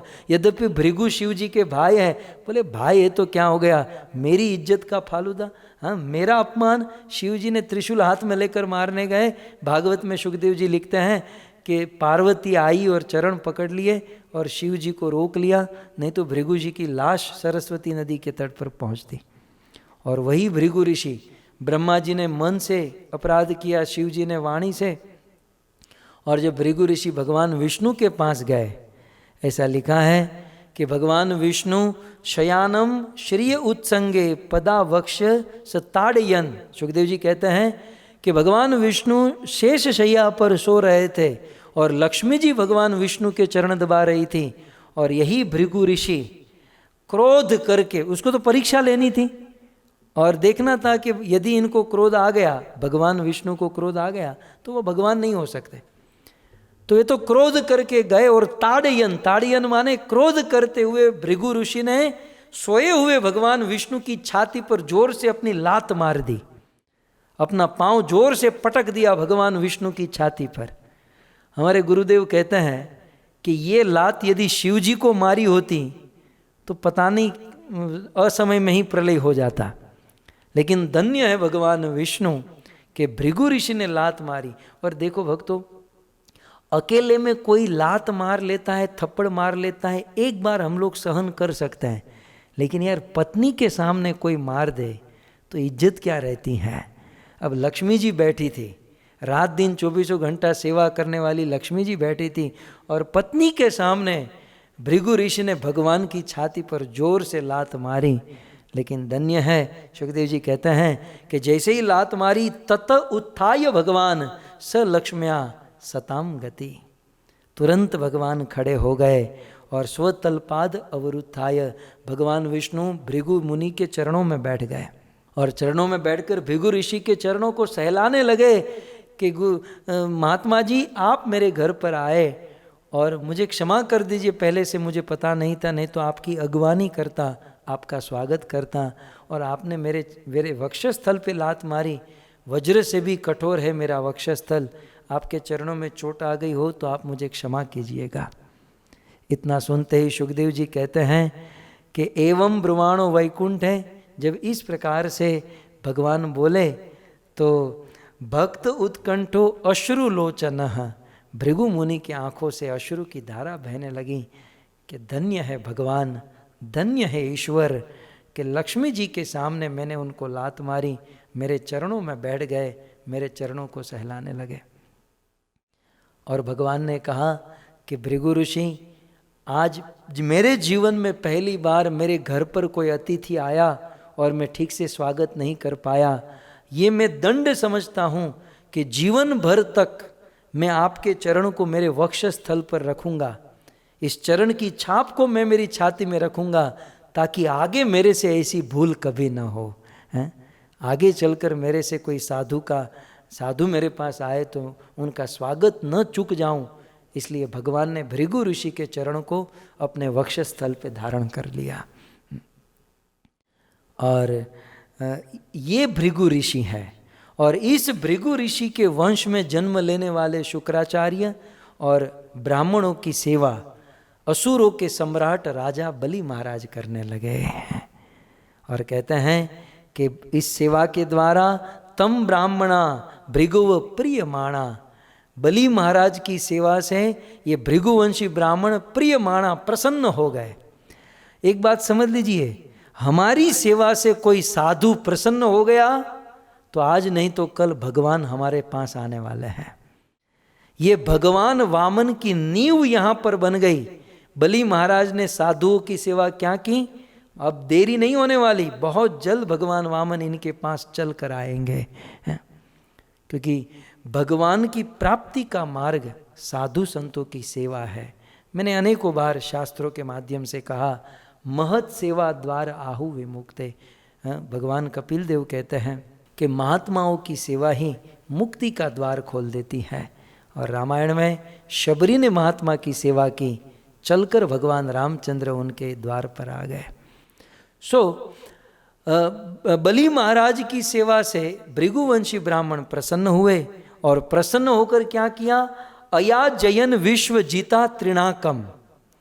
उन ब्राह्मणों ने बलि महाराज को पूछा कि हम आपकी सेवा से प्रसन्न हैं, अब हम जानना चाहते हैं कि बलि महाराज आपको क्या चाहिए, आपके मन में क्या इच्छा है, आपको क्या चाहिए। बलि महाराज ने कहा कि हम सबको यदि स्वर्ग मिल जाए तो बहुत अच्छी बात है। तृणाकम कहते हैं कि हम तृणाकम, हम फिर से हमको स्वर्ग मिल जाता तो अच्छी बात हो जाती। तब कहते हैं जिगीषमाणम विधिनाभिशिष्ट महाभिषेके न महानुभावा। उन ब्राह्मणों ने स्वर्ग को प्राप्त कराने के लिए बलि महाराज से यज्ञ करना प्रारंभ करवाया। सबसे पहले महाभिषेकेण, महाराज बलि का अभिषेक किया गया। अभिषेक के द्वारा बलि को पवित्र किया गया और पवित्र करके उस असुरों के राजा बलि महाराज के हाथों से उन भृगुवंशी ब्राह्मणों ने यज्ञ करवाया। उस यज्ञ का नाम क्या था, तो कहते हैं जिगीषमाण विधनाभिषेष्य च विश्वजीता अयाचयन। कहते हैं विश्वजीत नाम का यज्ञ प्रारंभ किया गया। विश्वजीत माने न केवल स्वर्ग अपितु विश्व ब्रह्मांड को जीत सके, ऐसा यज्ञ उन ब्राह्मणों ने प्रारंभ किया।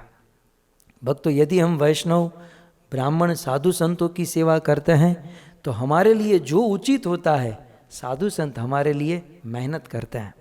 इन ब्राह्मणों ने मेहनत की और यज्ञ प्रारंभ हुआ। और भक्तों, ये तो भृगुवंशी ब्राह्मण थे। जैसे मैंने कहा कि स्वयं भगवान ने उनके चरण अपने वक्ष पर रखे हैं। इन ब्राह्मणों के यज्ञ से अग्नि देवता प्रसन्न हो गए और अग्नि देवता उस यज्ञ की अग्नि से युद्ध करने की साधन सामग्री प्रकट हुई। बलि महाराज युद्ध कर सके ऐसी सामग्री निकली। क्या क्या निकला? ततो रथ कांचन पट्ट नब्धो हयाश्च हरियश्च तुरंग वर्णा।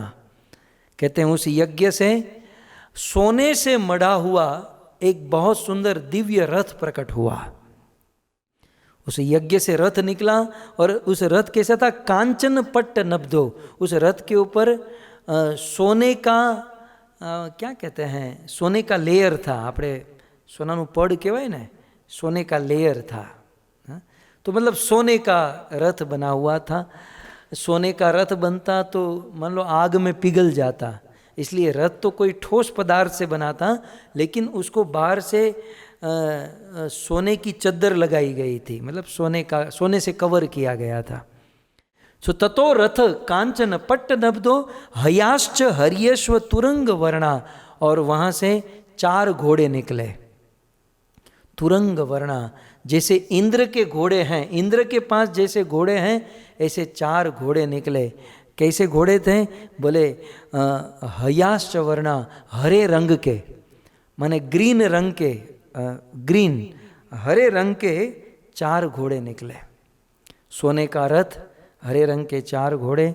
भक्तों, भगवद गीता में वर्णन है, भगवान कृष्ण जब अर्जुन का सारथ्य कर रहे थे, अर्जुन का रथ चला रहे थे, उस समय उस रथ में 4-4 घोड़े लगे थे। और वहाँ पर लिखा है ततः हय श्वेते, मतलब श्वेत वर्ण के उज्ज्वल धवल सफ़ेद रंग के 4 घोड़े भगवान कृष्ण के रथ पर थे। परंतु यहाँ पर बलि महाराज के लिए हरे रंग के घोड़े निकले। इतना ही नहीं, ध्वजश्च सिंहेच विराजमानो, और बहुत सुंदर उस रथ के ऊपर ध्वजा निकली। और ध्वजा कैसी थी? सिंह राजमानो, कहते हैं सिंह का चिन्ह वाली, सिंह का निशान वाली एक ध्वजा प्रकट हुई, विराजमानो। और हुताश नादास हवीर भीरिष्टान, और उस अग्नि से और भी बहुत सारी वस्तुएं निकली। क्या निकला? धनुष्च दिव्यम, सुंदर धनुष प्रकट हुआ। भृगुवंशी ब्राह्मणों आहुति डालते जा रहे हैं और ये सारी वस्तु निकलती जा रही हैं। सुंदर धनुष निकला और दिव्यम पुरटोप नब्धम, और बहुत सुंदर 2-2 तरकस निकले, भाथा 2-2 तरकस। और उस तरकस के अंदर इतने बाण थे, कहते हैं तृणाव रिक्तो कवचम च दिव्यम, दिव्य भाथा थे, दिव्य तरकस थे कि उनमें से कभी बाण खलास ही ना हो। ऐसे तरकस, इतने बाण लगे थे कि वो कभी खत्म ही ना हो। युद्ध करते जाओ करते जाओ करते जाओ, बाण खाली ना हो, ऐसे तरकस निकले। नहीं तो कोई बंदूक दे दे, गोली की भी चिंता होगी, भाई गोली कहाँ से लाएंगे। तो बाण निकला, तरकस निकले, और कभी खाली ना हो, ऐसे 2-2 तरकस निकले। और इतना ही नहीं, कवचम च दिव्यम, उस अग्नि से दिव्य कवच प्रकट हुआ। बलि महाराज के लिए वो कवच प्रकट किया गया। और विशेष बात तो अब आ रही है कि पितामहस्तस्य ददोच माला।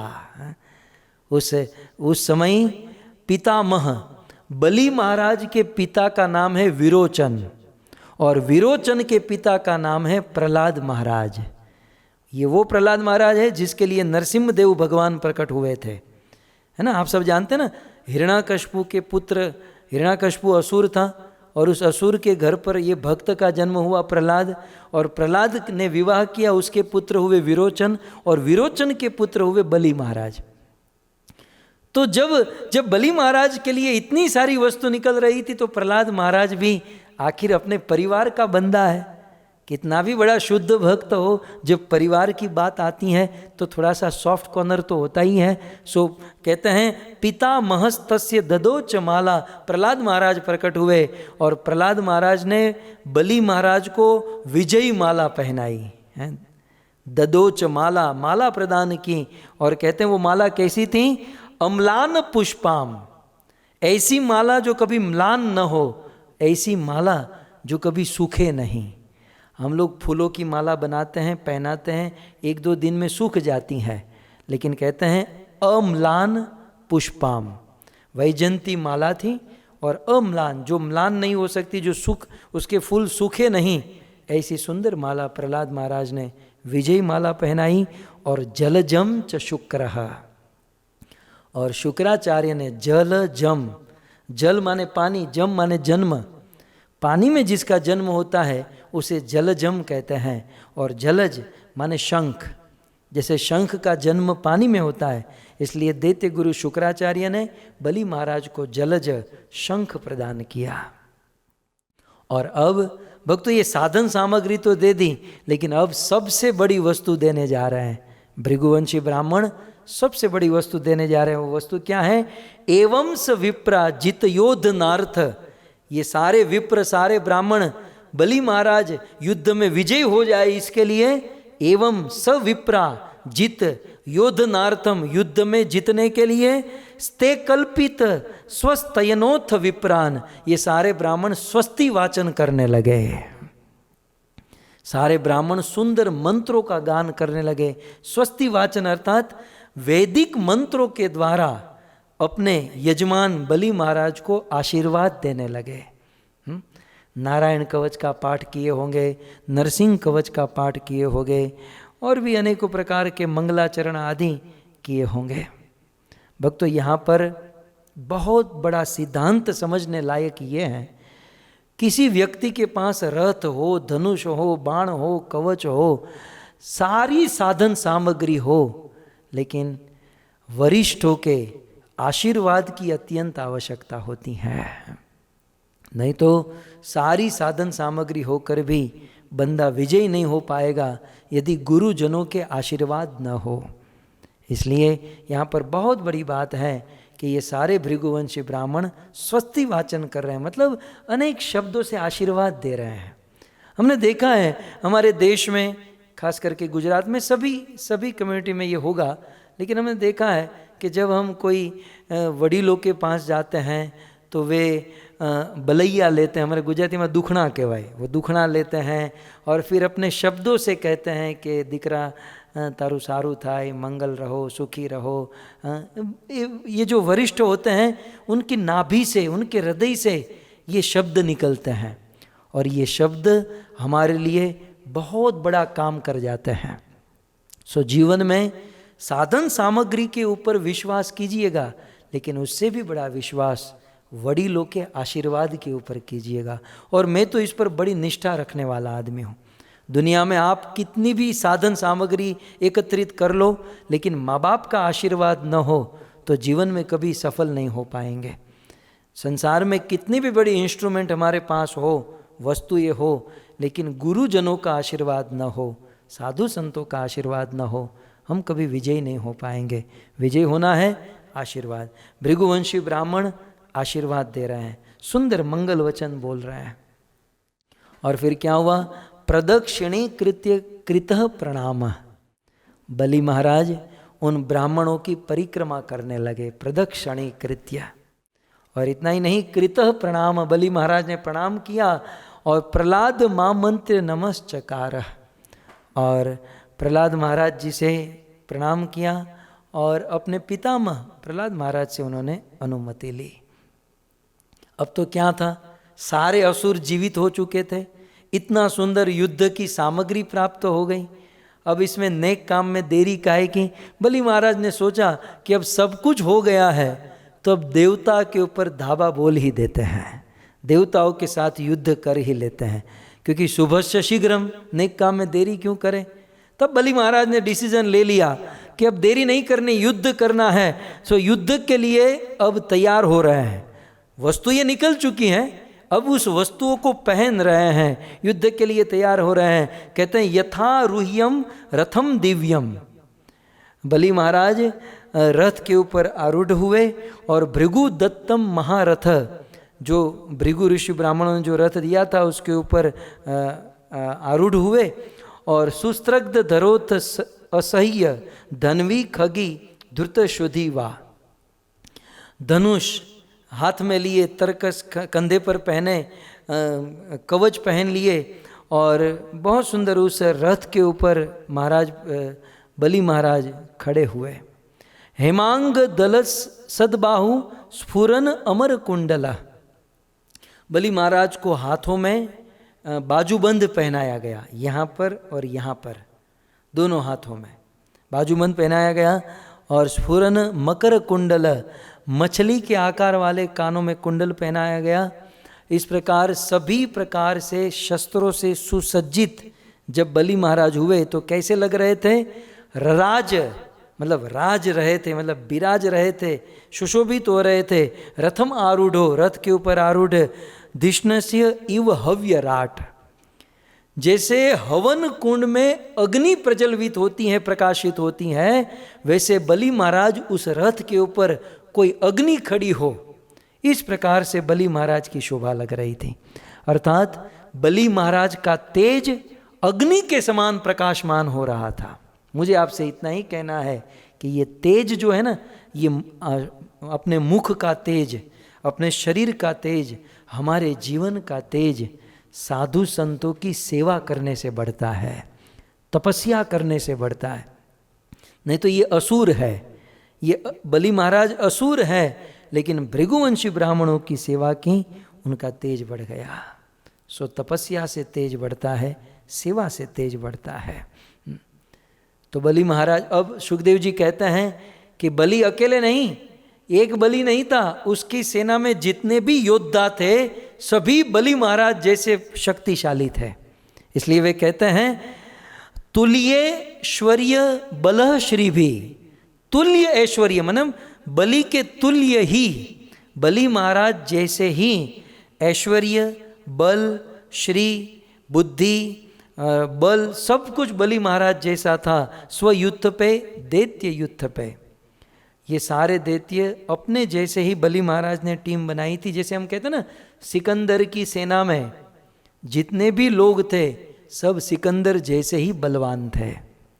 सो बलि महाराज की सेना में सब बलि महाराज जैसे ही थे। और सारी सेना तैयार हुई, और तैयार होने के लिए जैसे ललकार दी कि अब उठो और आक्रमण, अब यहाँ से चलो, तो सुखदेव गोस्वामी कहते हैं कि बलि महाराज रथ पर बैठे हैं और सारे उनके जैसे ही योद्धा खड़े हैं। मानो कैसा लग रहा है? पिबद भी इव खम दुग भी और ददत भी परिनिधव। कहते हैं मानो बलि महाराज खम इव पिबद भी, अपने मुख से आकाश को पी लेंगे, अपने मुख से आकाश को पी लेंगे और अपनी आंखों से दसों दिशाओं को भस्म कर देंगे। इस प्रकार का तेज और प्रभाव महाराज बलि और उनकी सेना का था। और इस प्रकार गुरु के चरणों में भृगुवंशी ब्राह्मणों से आशीर्वाद लेकर बलि महाराज और उनकी सेना निकल पड़ी। कहाँ निकली? कहते हैं वृतो विकर्षण महति आसुरीम ध्वजिनी प्रभु ययाव इंद्रपुरीम सवृद्धा कंपयन्वी रोदसी। बलि महाराज अपनी पूरी सेना को लेकर तेज गति से दौड़ते हुए, अब जहाँ पर युद्ध होता है ना, वहाँ रजोगुण तमोगुण होता है। सो तेज गति से दौड़ते हुए ये पूरी सेना जब जा रही थी, कहते हैं कंपयन इव रोदसी। रोदसी माने पृथ्वी, धरती, धरती को कपाते हुए बलि महाराज की सेना दौड़ पड़ी, निकल पड़ी और चलते हुए यावत इंद्रपुरीम सवृद्धाम। बलि की सेना अपने सारी सैन्य के साथ इंद्र के भवन के पास पहुंच गई। इंद्र, स्वर्ग बहुत बड़ा है, तेतम भूतवा स्वर्ग लोकम विशालम, स्वर्ग बहुत बड़ा है। उस बहुत बड़े स्वर्ग में इंद्र कहाँ रहते हैं? कहते हैं अमरावती में। इंद्र की एक बहुत बड़ी नगरी है, उस नगरी का नाम है अमरावती। तो अमरावती के ऊपर ये सारी सेना अमरावती में पहुंच गई। अब अमरावती के विषय में, क्योंकि यहाँ पर बात आई है कि ये लोग अमरावती पहुँचे, ये अमरावती विश्व का सबसे सुंदर नगर है। अब अमरावती के सामने ये अमेरिका, कनाडा कुछ नहीं है, पूरे विश्व का सबसे अच्छा नगर है। तो देवराज इंद्र जहाँ पर रहते हैं अमरावती, और अमरावती में देवताओं की बहुत बड़ी ऑफिस है, जहाँ पर 33 करोड़ देवी देवता एक राउंड टेबल पर बैठते हैं। वो टेबल कितना बड़ा होगा? हैं 33 करोड़ देवी देवता एक राउंड टेबल पर बैठकर कॉन्फ्रेंस मीटिंग करते हैं। शिव जी कहते हैं कि प्रलय कर दूं, ये कोरोना फोरोना हो रहा है, एक काम करता हूँ डिलीट मार देता हूँ, हार्ड डिस्क निकाल देता हूँ, उड़ा देता हूँ सबको। तब देवता कहते हैं नहीं रुको रुको, अभी टाइम है।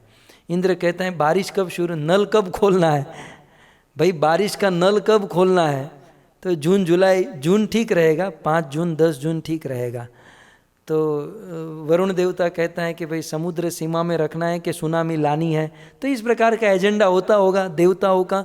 लेकिन ऐसा लिखा है कि स्वर्ग में, अमरावती में दुनिया की सबसे बड़ी ऑफिस है और वहाँ पर सारे देवता बैठकर मीटिंग करते हैं।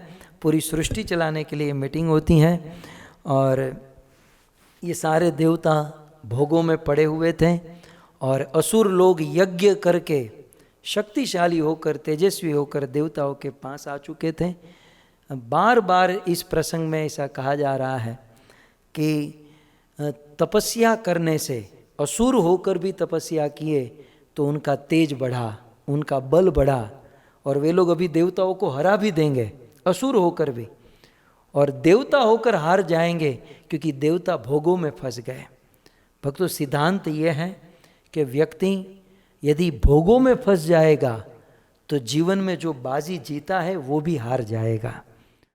और यदि असुर भी क्यों न हो, असुर भी क्यों न हो, हारा हुआ आदमी क्यों न हो, यदि साधु संतों की सेवा करेगा, तपस्या करेगा तो जीवन की बाजी को जीत लेगा। मुझे भागवत का वह प्रसंग याद आ रहा है। पुरुरवा महाराज एक स्त्री के पीछे आसक्त हुए, जीवन भर भोग भोगा और पुरुरवा महाराज अफसोस करते हुए कहते हैं, जब उनको बुद्धि आई तो वे अफसोस करते हुए कहते हैं कि नर देव शिखामणि, मैं दुनिया के सभी राजाओं का मुकुट मणि था, सरताज हुआ करता था, मैं बहुत बड़ा राजा हुआ करता था, लेकिन एक स्त्री की आसक्ति में मैं भोगों में क्या फंसा, मैं बर्बाद हो गया।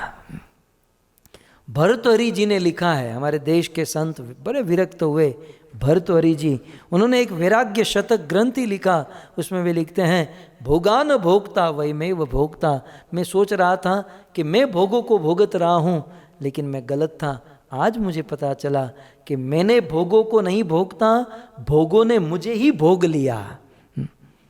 कई बार कुछ लोग कहते हैं ना, मैं शराब पी रहा हूँ, मैं सिगरेट पी रहा हूँ। हम शराब नहीं पीते, शराब हमको पीती है। हम सिगरेट नहीं पीते, सिगरेट हमको पीती है। ठीक उसी प्रकार हम भोगों को नहीं भोगते, भोग हमको भोगत लेते हैं। भोग भोगने वाला व्यक्ति क्षीण हो जाता है, आयु घट जाती है, तेज खत्म हो जाता है और सेवा और तपस्या करने वाला असुर होकर भी बलि महाराज की तरह प्रकाशमान हो जाता है। तो ऐसे बलि महाराज पहुंच चुके हैं स्वर्ग में। और स्वर्ग कैसा है, मेरे पीछे आज जो बैकड्रॉप लगा है ये इसी प्रकार का कुछ स्वर्ग है। अब सुखदेव गोस्वामी 11.5 श्लोक में स्वर्ग का वर्णन कर रहे हैं कि ये सारी सेना स्वर्ग में पहुंची और इंद्र से युद्ध तो अभी आएगा, युद्ध तो करना है, लेकिन इन लोगों ने स्वर्ग को देखा। वो स्वर्ग कैसा था मालूम? परीक्षित महाराज पूछे कि थोड़ा सा बता दीजिए ना कि युद्ध जहाँ करने गए तो वो युद्ध भूमि कैसी थी। भगवत गीता में भी वर्णन है ना, धर्म क्षेत्र कुरुक्षेत्र। युद्ध शुरू होने से पहले वो धर्म क्षेत्र कुरुक्षेत्र की चर्चा।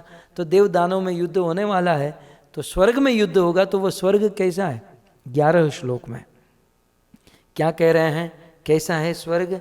कहते हैं, रम्य उपवनोद्याने श्रीमद भी नंदन आदि भी। वह स्वर्ग बड़ा रम्य है। रम्य का अर्थ है देखने लायक है। मेरी तो इच्छा जब मैं ये पढ़ता हूँ तो करती है कि यार एक बार तो देखना चाहिए। तो सबसे पहला शब्द सुखदेव जी कहते हैं रम्य उपवने उद्याने।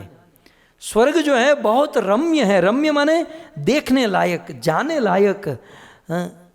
कहते हैं गीता में भगवान ने स्वर्ग को सुखमय कहा। तो वो स्वर्ग में है क्या? सुखदेव जी कहते हैं उपवने उद्याने। उपवन, स्वर्ग में उपवन है और उद्यान है। उपवन किसे कहते हैं और उद्यान किसे कहते हैं? वैसे तो सिमिलर शब्द हैं लेकिन थोड़ा सा अंतर है। जहाँ फल प्रधान वस्तु होती है, अर्थात जहाँ पर फल उगते हैं उसे उपवन कहते हैं, और जहाँ फूल उगते हैं उसे उद्यान कहते हैं। रम्य उपवने उद्यान है, बहुत सुंदर उपवन है, बहुत सुंदर उद्यान है। और उद्यान आप इमेजिन करोगे कि हमारे देश में, हमारी कंट्री में जो उद्यान है वैसे उद्यान नहीं, पूरे विश्व में, पूरे ब्रह्मांड में सबसे सुंदर उद्यान स्वर्ग में है। 4 उद्यान है यहाँ पर, कहते हैं नंदन आदि भी, श्रीमद भी, नंदनवन, चित्ररथ, वैभ्राजक और सर्वतोभद्र, ये 4 वन पूरे ब्रह्मांड के सबसे श्रेष्ठ वन, सबसे श्रेष्ठ उद्यान माने जाते हैं। बड़े बड़े लोग भी वहाँ नहीं जा सकते, वहाँ जाने के लिए देव शरीर चाहिए और विशेषता। और क्या है, कुजद विहंग मैथुने गायंतम अधुव्रते हैं। और उस वन में कुजद भी, बहुत सुंदर पक्षी अपने मधुर कंठ से कलरव करते हैं, गूंजते रहते हैं, अर्थात कोयल टूहू टूहू करती हैं, मोर पपिया ये सब बोलते हैं। अच्छा, कौवा नहीं है वहाँ पर, स्वर्ग में काँ काँ काँ करने वाला कौवा नहीं है। स्वर्ग में जितने भी पक्षी हैं मधुर कंठ से गाने वाले पक्षियों का सुंदर कलरव होता है। और पक्षी जब आनंद में होते हैं ना, तब वो गाते हैं, तब वो कलरव करते हैं। तो स्वर्ग में पक्षीगण इस प्रकार से गाते हैं। और आनमत्त अधुव्रत है, और बहुत सुंदर भौरे, मधुमत माने भौरे, गुंजन करते हैं। कहते हैं प्रवाल फल पुष्प, पल्लव फल पुष्पों के भार से बहुत बड़े बड़े पुष्प होते हैं, फूल होते हैं, और बड़े बड़े फल होते हैं। फल और पुष्पों के भार से डालियाँ झुकी रहती हैं, स्वर्ग में डालियाँ झुकी रहती हैं। और बहुत सुंदर कल्प वृक्ष, स्वर्ग में वृक्ष कौन से हैं, अमरद्रुमय कल्प वृक्ष, स्वर्ग में कल्प वृक्ष होते हैं। हमारे देश में तो खास करके भारत में, गुजरात राजस्थान में देखे, बबूल के सिवाय कुछ नहीं होता है। बबूल ने આપણે ગુજરાતીમાં બાવળ કહેવાય, આપણે ત્યાં બાવળ સિવાય બીજું કાંઈ ન જોવા મળે। हैं वाड़ियों गांव हो तो ठीक है, वहाँ पर कुछ अच्छे होते हैं, लेकिन प्राय राजस्थान और गुजरात और આપણે ત્યાં ભાલ પ્રદેશમાં બાવળ સિવાય કાંઈ ન જોવા મળે।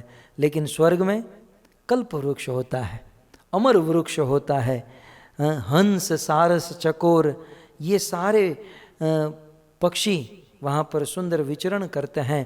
और नलिन्या, उस स्वर्ग में बहुत सुंदर नदियाँ हैं, और उस नदी में, अब देखिए बहुत सुंदर बात आ रही है, नलिन्य यत्र उस नदी में सुर सेविता प्रमदा क्रीडंती, उस नदियों में देवताओं की पत्नियाँ अर्थात देवियाँ क्रीड़ा करती हैं, मतलब स्विमिंग करती है, वो नदी में स्नान करती रहती हैं।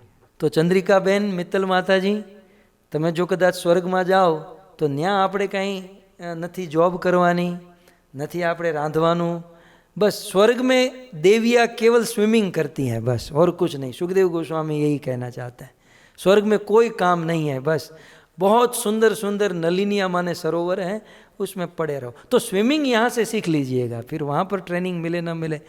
तो स्वर्ग में यह आनंद है, वहाँ पर न गैस शुरू करना पड़ता है, न कुछ भोजन पकाना पड़ता है, क्योंकि स्वर्ग चिंतामणि है। स्वर्ग में आप ऐसा कहो कि पिज़्ज़ा, तो आपके सामने पिज़्ज़ा आ जाता है। स्वर्ग में आप बोलो कि पास्ता, तो आपके सामने पास्ता, बर्गर, आपको जो भी चाहिए बस चिंतन करने मात्र से प्रकट होता है। और सबसे पहले स्वर्ग में न कोई जॉब है, न बिजनेस करना पड़ता है। आप कहोगे तो घर कैसे चलेगा? स्वर्ग में एक ऐसी नदी है, उस नदी में घर की सारी वस्तु बहती है। बड़े बड़े LCD टीवी बह रहे हैं, सुंदर टीवी, फ्रिज, वॉशिंग मशीन, ये जितनी भी ज़रूरियात वस्तु होती है बस केवल लेकर हमको घर में रखनी होती है। और खाते पीते क्या है? स्वर्ग के देवता खाते पीते तो हैं, जाते नहीं हैं। स्वर्ग में टॉयलेट नहीं है, ये देवता की विशेषता है। स्वर्ग में देवताओं को पसीना भी नहीं निकलता है। स्वर्ग में बड़े बड़े फल, यहाँ पर लिखा है ना कि 12 शाखा पुष्प प्रवाल फल, बड़े बड़े फल होते हैं, मतलब आम का फल मुख्य होता है। देखो आम की सीजन आई है, रत्नागिरी आपूस याद आ रही है, यहाँ तो मैक्सिकन के अलावा कुछ नहीं मिलता, पता नहीं चलता आम खा रहे हैं पपैया खा रहे हैं। लेकिन बड़ी बड़ी आम और गुठली बहुत छोटी होती है, नाम मात्र की गुठली होती है, और उस आम में छिलका नहीं होता, स्वर्ग में जो आम लगती है। और बहुत बड़ी आम होती है, हाथी जितनी बड़ी आम होती है, और पेड़ पर ही पक जाती है। ऐसा नहीं हमारे वहाँ जैसे इंजेक्शन मार के पकाते हैं, उसको रखकर पेड़ पर आम पकती हैं, और जैसे ही नीचे गिरती हैं तो वो फट जाती हैं, और गिरते ही उसका जूस अपने आप बन जाता है। तो हजारों लाखों ऐसे वृक्ष हैं, और निरंतर वो आम गिरती रहती हैं, और उस आम के जूस की एक नदी बहती है। स्वर्ग में आम्र फल, मैंगो के जूस की ताजे ताजे फल गिरते ही रहते, गिरते गिरते गिरते गिरते उसका जूस बन जाता है। स्वर्ग के देवताओं को केवल ग्लास लेकर जाना है, ऐसे करके पीना है बस। और जो स्वर्ग की देवियाँ होती है ना, वो तो पीने भी नहीं जाती, वो तो अपने बच्चों को कहती है, ध्रुव, तन्वी, तानिया, जय, जरा जाओ और मेरे लिए भी थोड़ा सा जूस लेकर आना। આપણી આ ગુજરાતની બાયુ પોતે ન જાય, આ છોકરાઓને મોકલે, तो आप भी लेकर आना। तो ऐसे स्वर्ग में मतलब ज़्यादा चिंता टेंशन नहीं है। और दूसरी, स्वर्ग में जामुन का फल होता है। अब यहाँ तो जामुन केवल फोटो में ही देखकर आनंद लेना है। बाकी भारत में भी जामुन होते हैं, वो भी साइज़ कितनी होती है, उसमें जो रावणा जामुन होते थोड़े से बड़े होते हैं, लेकिन स्वर्ग में जामुन जो होते हैं मतलब हाथी जितने बड़े होते हैं, और गुठली नाम की होती हैं, और ऐसे जामुन भी गिरते रहते हैं, और जामुन के रस की नदी बहती है। देवता उसे पीकर बड़े आनंद में रहते हैं। जामुनद हेम होता है, सोना, जो हमारे सोने से कोटि गुना श्रेष्ठ। हमारा सोना जो है ना 24 कैरेट ही होता है, और स्वर्ग में 100% गोल्ड होता है। और यहाँ पर भी 24 कैरेट नाम का होता है। ये तो अमित नारायण जानते हैं, क्योंकि वो खुद सोनी है, सोने का बिजनेस करते हैं, तो उसमें कितना पीतल डाल देते हैं तो ये लोग को ही पता होगा। नाम के लिए 24 कैरेट है। 24 कैरेट का यदि कोई भी ऑर्नामेंट हो तो 2 दिन नहीं टिकेगा, वो टूट जाएगा, क्योंकि सोना बहुत कोमल होता है, उसमें कुछ ना कुछ मिश्रण करना ही पड़ता है, तब जाकर वो ठीक से रहेगा। तो यहाँ पर मैक्सिमम 24 कैरेट होता है, लेकिन स्वर्ग में 100% गोल्ड होता है। तो खैर ये स्वर्ग की बातें हैं। सुखदेव गोस्वामी कहते हैं, अब काम की बात करते हैं।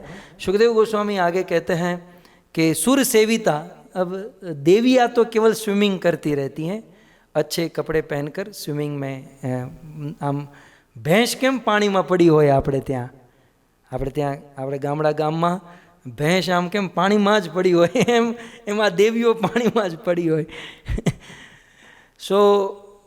सुर सेविता प्रमदः क्रीड़ा जलंती, जल में वो क्रीड़ा करती रहती हैं। अब आगे कहते हैं सुखदेव जी, आकाश गंगा या देव्या वृत्ताम परिखभूतया प्रकारेण अग्निवर्णेन सट्टा लेनो न तेन च। उस स्वर्ग की आजू बाजू में परिघ माने परिघी मतलब बॉर्डर, स्वर्ग की पूरे स्वर्ग की बाउंड्री में आकाश गंगाया, स्वर्ग की आजू बाजू में आकाश गंगा है, अर्थात धरती पर जो गंगा है वो स्वर्ग से होकर आती है, ब्रह्मलोक वाया स्वर्ग होकर। तो वो गंगा नदी स्वर्ग के पूरे परिघ में, मतलब पूरे स्वर्ग की बाउंड्री में। हमारे वहाँ रिंग रोड होता है, सूरत में रिंग रोड है, तो रिंग रोड कैसे पूरे सिटी को कवर करता है, वैसे स्वर्ग में देवी गंगा नदी जो है पूरे स्वर्ग को आवृत करती है। तो आकाश गंगायाम देव्याम वृताम परिभूतया प्रकारेण अग्निवर्णेन, और पूरे स्वर्ग में बहुत बड़ी दीवार की बाउंड्री है, नदी है, और नदी के साथ साथ पूरे स्वर्ग में बड़ी बड़ी दीवार से बाउंड्री बनी हुई है। आजकल कोई व्यक्ति बाउंड्री बनाएगा, हमारे राधा गोविंद गौशाला में बहुत सुंदर बाउंड्री बनाई है। मैं तो जब लैंड देखा तो सोचा था कि कैसे बनाएंगे, इतने एकड़ लैंड है और इतने एकड़ में इतनी बड़ी बाउंड्री, लेकिन बहुत सुंदर, लोग बाउंड्री देखने आ रहे हैं आजकल। स्वर्ग में बाउंड्री बनाई, बहुत लंबी लंबी दीवार बनाई, लेकिन वो दीवार कहते हैं हेम वर्णन, सोने से बनी हुई दीवार थी। આપણે ત્યાં જો સોનાની કોઈ બાઉન્ડ્રી બનાવે ને તો આમ રોજ સવાર થાય એટલે આમ અડધો તોલો એક તોલો ઉખાડી ઉખાડીને લોકો વયા જાય। ऐसा कहते हैं कि स्वर्ग की देवियाँ सोने के तार वाली साड़ी पहनती, स्वर्ग की देवियाँ सोने के तार की साड़ी पहनती। मैं कभी इमेजिन करता हूँ जब ये भागवत पढ़ता हूँ कि ऐसी देवी मुंबई की लोकल ट्रेन में ये सोने के तार वाली साड़ी पहनकर चढ़े, सोने के तार वाली साड़ी पहनकर मुंबई की लोकल ट्रेन में चढ़े, तो वो हमारी मछली बेचने वाली और सब महिला नहीं होती हैं, वो साड़ी का तार ही खींच कर जेब में रख देगी। तो खैर ये पृथ्वी पर संभव नहीं है, लेकिन स्वर्ग में पूरी स्वर्ग को कवर करने वाली बाउंड्री है जो सोने के बड़ी बड़ी दीवार बनी है, और दीवार के ऊपर स अट्टालेन अत्तेना, अट्टारिका है, अर्थात उस दीवारों के ऊपर उस स्वर्ग की रक्षा करने के लिए, सैनिकों को रहने के लिए और सैनिकों के सामान को, युद्ध की साधन सामग्री रखने के लिए बहुत सुंदर वहाँ पर ऊपर पट्टालिका है, मतलब ऐसी जगह है। आगे कहते हैं रुक्म पट्टक पाटेश्च द्वारे स्फटिक गोपुरे, उस स्वर्ग में ये पूरी जो दीवार से बनी हुई बाउंड्री है उसमें अनेकों द्वार बने हुए हैं। ये सभी द्वार रत्न पाटेक, उस सभी द्वार के बहुत सुंदर बड़े बड़े दरवाजे हैं और बहुत सुंदर दरवाजे सोने से बने हुए हैं, और ऊपर गोपुरे बहुत सुंदर तोरण लगाए गए हैं। उस द्वार के ऊपर गोपुर माने तोरण, सुंदर तोरण लगाए गए हैं। जुष्टाम विभक्त प्रथयाम, और ये सुंदर कारीगरी से, सुंदर कार्विंग से बनाई गई ये सारी वस्तु ये हैं। तब परीक्षित ने पूछा तो ये बनाया किसने, मतलब आर्किटेक्ट इंजीनियर कौन था? सुखदेव गोस्वामी कहते हैं विश्वकर्मा विनिर्मितम, विशेष रूप से विश्वकर्मा ने ये सारी वस्तु बनाई हुई है। विश्वकर्मा कौन है? विश्वकर्मा देवराज इंद्र का सगा भाई है। विश्वकर्मा अदिति का बेटा है। अदिति के 12 पुत्र हैं, उनमें से एक विश्वकर्मा है। 12 आदित्यों में से एक हैं विश्वकर्मा। इस दुनिया में जितने भी कारीगर हैं सभी कारीगरों के अधिष्ठाता देव विश्वकर्मा हैं। तो ऐसे विश्वकर्मा ने ये स्वर्ग की डिजाइन और ये सब कुछ बनवाया। आगे कहते हैं सभा चरंत रथाड्याम विमाने अर्बुदे युताम। सुखदेव जी स्वर्ग का वर्णन अभी बंद नहीं किए, कहते हैं कि सब के उस, अब तो बाउंड्री की बात हुई, बाउंड्री के अंदर क्या है? देवताओं के बड़े बड़े घर हैं, बड़े बड़े भवन हैं, और अपने भवन में ही एक एक एयरपोर्ट का रनवे है। सबका पर्सनल प्लेन विमान है और सबका पर्सनल रनवे है, और घर पर ही अपने घर का ही कवर किया गया बहुत बड़ा स्थान है, ऐसा कहते हैं। और तो सुखदेव गोस्वामी को पूछा गया कि भाई कितने विमान हैं, हम लगभग कितने वहाँ पर विमान है? सुखदेव जी कहते हैं कि अर्बुदे विमाने युताम। अर्बुद माने 10 करोड़, तो 10 करोड़ विमान रहे तो 10 करोड़ तो घर भी होंगे, तो 10 करोड़ घर, 10 करोड़ विमान, और सारे विमान पार्किंग में। आजकल कार ही पार्किंग में खड़ी हो जाए तो बंदा अपने आप को सौभाग्यशाली मानता है। थोड़ी बहुत महंगी कार पार्किंग में खड़ी हो, प्रत्येक देवता के पार्किंग में विमान खड़े हैं। और श्रृंगाष्ट, और कहते हैं कि मणिमय, मणियों से, हीरे मोतियों से बने हुए उस देवताओं के घर के रास्ते थे, और सुंदर वेदियाँ थी। यत्र नित्य रूपा, जहाँ नित्य देवताओं की स्त्रियाँ, देवताओं की पत्नियाँ वहाँ पर विचरण करती रहती थी। कभी फूल तोड़े, कभी बाहर आए, कभी ये करे, कभी वो करें, क्योंकि खाना वाना तो बनाना नहीं था, जॉब आदि करना नहीं था। अब क्या करेगी?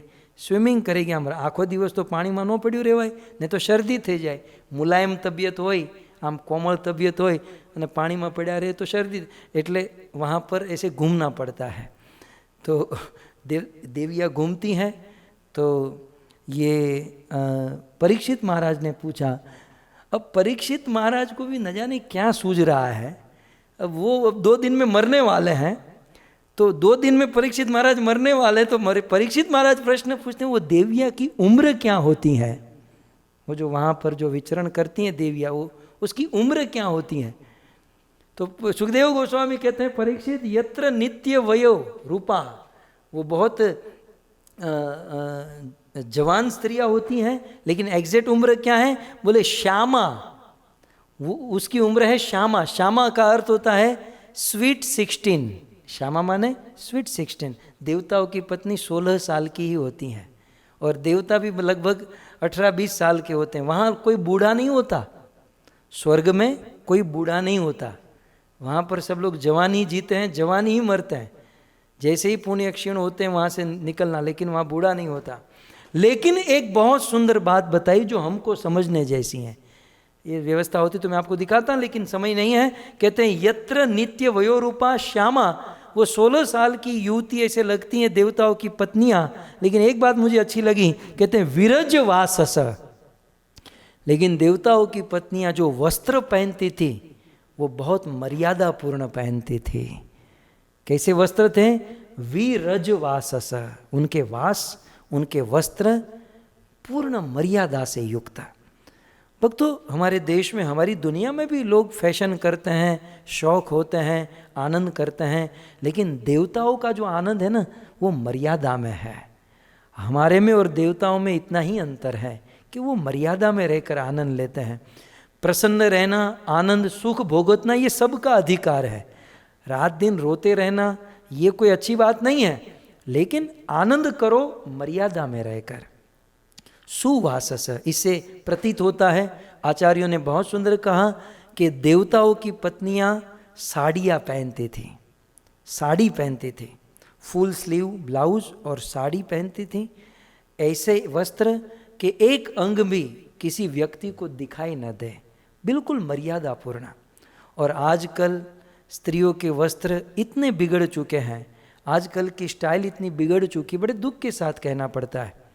इसलिए हमारी बहन, हमारे बेटियों को इन सारी वस्तुओं से हमें बचाना चाहिए और मर्यादापूर्ण आचरण कराना चाहिए। मैं मानता हूँ कि हम जिस देश में होते हैं, जिस स्थान में होते हैं, उस देश और स्थान के अनुसार हमें वस्त्र पहनने होते हैं, लेकिन ऐसे वस्त्र पहने ताकि मर्यादापूर्ण हो। यदि वस्त्र अच्छे नहीं हैं तो लाखों लोग काम वासना की दृष्टि से हमारी बच्चियों को, हमारी बहनों को देखते हैं, और वह काम वासना की दृष्टि से जब लड़कियों को कोई देखता है तो उनका जीवन बर्बाद हो जाता है। गर्मी के दिनों में हमें आँख आती है, जिसको आँख आई है वो किसी स्वस्थ व्यक्ति के सामने देखे तो उसको भी आँख आ जाती है।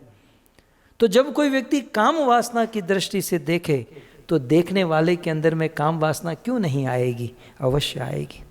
इसलिए ऐसे वस्त्र पहने और पहनाए ताकि कामी से कामी व्यक्ति भी देखे ना, उनका सिर झुक जाए, उनके दिल से निकल जाए, अरे ना, ये तो हमारी माँ है, ये तो एक देवी है, ये तो एक शक्ति है। इस प्रकार से वस्त्रों की बड़ी महिमा है, मर्यादा है। मैं रामायण में याद करूं, जब सीता जी का विवाह हुआ और राम और सीता जब अयोध्या में आए, सबसे पहले कैकेयी के पास गए, कैकेयी को प्रणाम किया। बुद्धिमान व्यक्ति को पूछने की जरूरत नहीं पड़ती, वस्त्र आदि से ही पता लगा लेते हैं कि इसका स्वभाव क्या है। और कैकेयी ने अपना पूरा कनक भवन, सोने का भवन ही सीता को दे दिया, सीता आज से तू यहाँ रहेगी, क्योंकि कैकेयी ने देखा कि शालीन मर्यादा पूर्ण देवी सीता वस्त्र पहन कर आई है। सो खैर, देवियों के विषय में कहा गया कि नित्य वयोरूपा और श्यामा विरज वाससा, सुंदर मर्यादापूर्ण वस्त्र, और ऐसे वस्त्र जो कभी मैले न हो, ऐसे वस्त्र। अब स्वर्ग में मेला होने का कोई प्रश्न ही नहीं है, लेकिन और देवताओं को कभी पसीना नहीं होता, देवताओं के शरीर से दुर्गंध आती नहीं, सुगंधी आती है। सो और भ्राजन्ते रूप नारियो हर्चि भी इव वहनया, और ज्वाला से युक्त अग्नि के समान निश्चय ये सारी स्त्रियां सुशोभित होती हैं। परीक्षित महाराज ने पूछा, स्वर्ग में हवा कैसी होती है? सुखदेव जी, स्वर्ग की हवा कैसी होती है? तो सुखदेव गोस्वामी ने एक श्लोक स्वर्ग की हवा के विषय में कह दिया। सुखदेव जी कहते हैं स्वर्ग की हवा, स्वर्ग के वायु कैसा होता है? सुर स्त्री केश विभ्रष्ट नव सौगंध स्त्रग्जदाम। स्वर्ग में क्या होता है? स्वर्ग की स्त्रियां अपने बालों में फूल डालती हैं। तुम्हारे नाखून, आप लोगों को भी डालना चाहिए। स्वर्ग के स्त्रियां अपने बालों में फूल डालती हैं। आजकल स्त्रियां अपने बाल को ही इतना छोटा कर देती है, फूल के कोई स्कोप ही नहीं रहता, लेकिन फूल डालना ये मर्यादा है, ये एक वैदिक।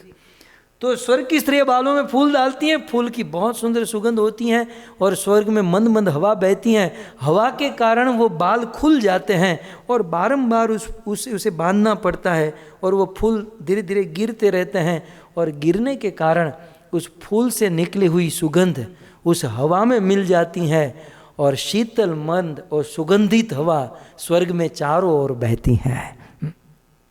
આપણે ત્યાં નથી જોતા, આપણે तो ક્યારેય स्प्रे ब्रे मारवाना હોય नहीं, पण भारत में हम लोग देखते हैं कि कभी हम किसी लिफ्ट में जाते हैं तो कोई और आदमी परफ्यूम डाल के आया है तो दूसरे की सुगंध से हमको आनंद मिलता है।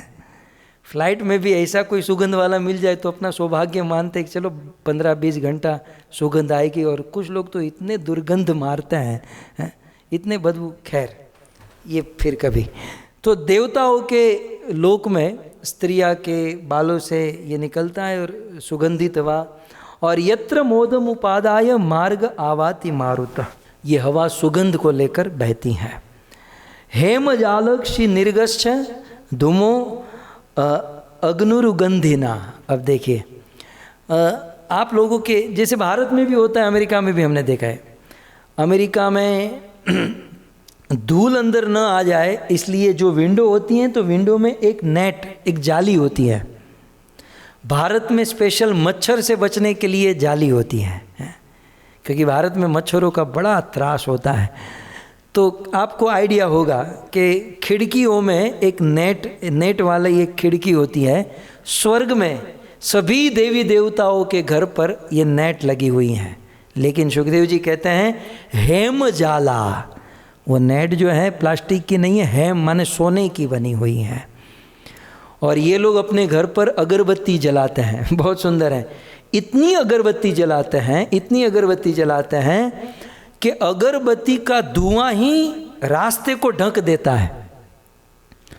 और हम लोग इतने कृपण, इतने लोभी है कि गिन कर अगरबत्ती निकालते हैं कि भाई एक लेंगे। बोले एक ही रकम ठीक नहीं है, 2 लेंगे। तो कभी 2, कभी 1, कभी 3, कभी मूड हो गया तो 4, कभी अच्छा बिजनेस हो गया तो 5 कर देते हैं, ये भी है। लेकिन स्वर्ग में देवियाँ अपने घर पर इतनी अगरबत्ती जलाती हैं कि उस अगरबत्ती का धुआं उस सोने की जाली जो खिड़की है वहाँ से बाहर निकलता है और मानो रास्ते पर बादल आ गए हो, इतना अगरबत्ती का धुआं होता है। इसलिए कहते हैं धूमेन अग्रुगंधिना, अग्रु की इतनी सुगंध आती है।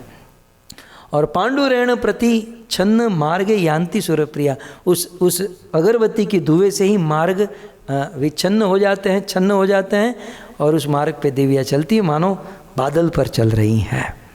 सो इस प्रकार तो हम सुखदेव गोस्वामी और एक प्रश्न गुजराती में पूछा कि स्वर्गनी देवीओने जॉब न करवानी होय, घरमां रांधवानुं न होय, आम कांई न करवानुं होय तो आम 24 कलाक करे शुं? आम कंईक तो प्रवृत्ति होवी जोईए ने, कंईक देवीओनी प्रवृत्ति स्वर्गमां शुं होय? आम पूछ्યું महाराज परीक्षिते। त्यारे सुखदेव गोस्वामी कहे छे, सुखदेव गोस्वामी कहते हैं कि स्वर्ग की देवियाँ वैमानिक स्त्री कल गीत मंगलान, स्वर्ग की देवियाँ समय मिलते ही गीत गाती हैं। तो स्वर्ग की देवियाँ बहुत सुंदर गीत गाती हैं। अब ये भी समझ लो, परीक्षित ने पूछा गीत गाना कौन सा गाती है? फिल्मों का गीत नहीं गाती है। स्वर्ग की देवियाँ मंगल गीत, भगवान का गीत गाती हैं। सुंदर सुंदर भगवान के जो पद हैं, भगवान के जो भजन हैं, वो स्वर्ग की देवियाँ गाती हैं। हमें भी गाना चाहिए। और गाते हुए मृदंग शंख, जब देवियाँ गीत गाती हैं तो मृदंग बजता है, शंख बजता है और दुंदुभी बजती है, ढोल नगाड़े पखावज अनेकों प्रकार के वाजिंत्र बजते हैं। लेकिन एक मुख्य बात कहते हैं सताल, ये सब ताल में बजता है। कई बार हम देखते हैं, मेरा तो बहुत अनुभव है भाई, मैं मेरी दुखी दास्तां आपको सुना रहा हूँ कि हम આપણે કંઈક કથા કરવા ગયા હોઈએ ને તો આખા ઓડિયન્સ તાળી વગાડે, પછી यजमान ताली वगाड़े। हम सब लोग ताली बजाने के बाद यजमान ताली बजाते हैं। हमारा तो આપણું माथું चढ़े कि हाँ, पर यजमान को तो कुछ कह भी नहीं सकते, जिसने कथा ऑर्गेनाइज की है उसको तो कुछ बोल भी नहीं सकते। जो ताल में ताली नहीं बजाते हैं, जो ताल में गाते नहीं, उसे बेताल कहते हैं।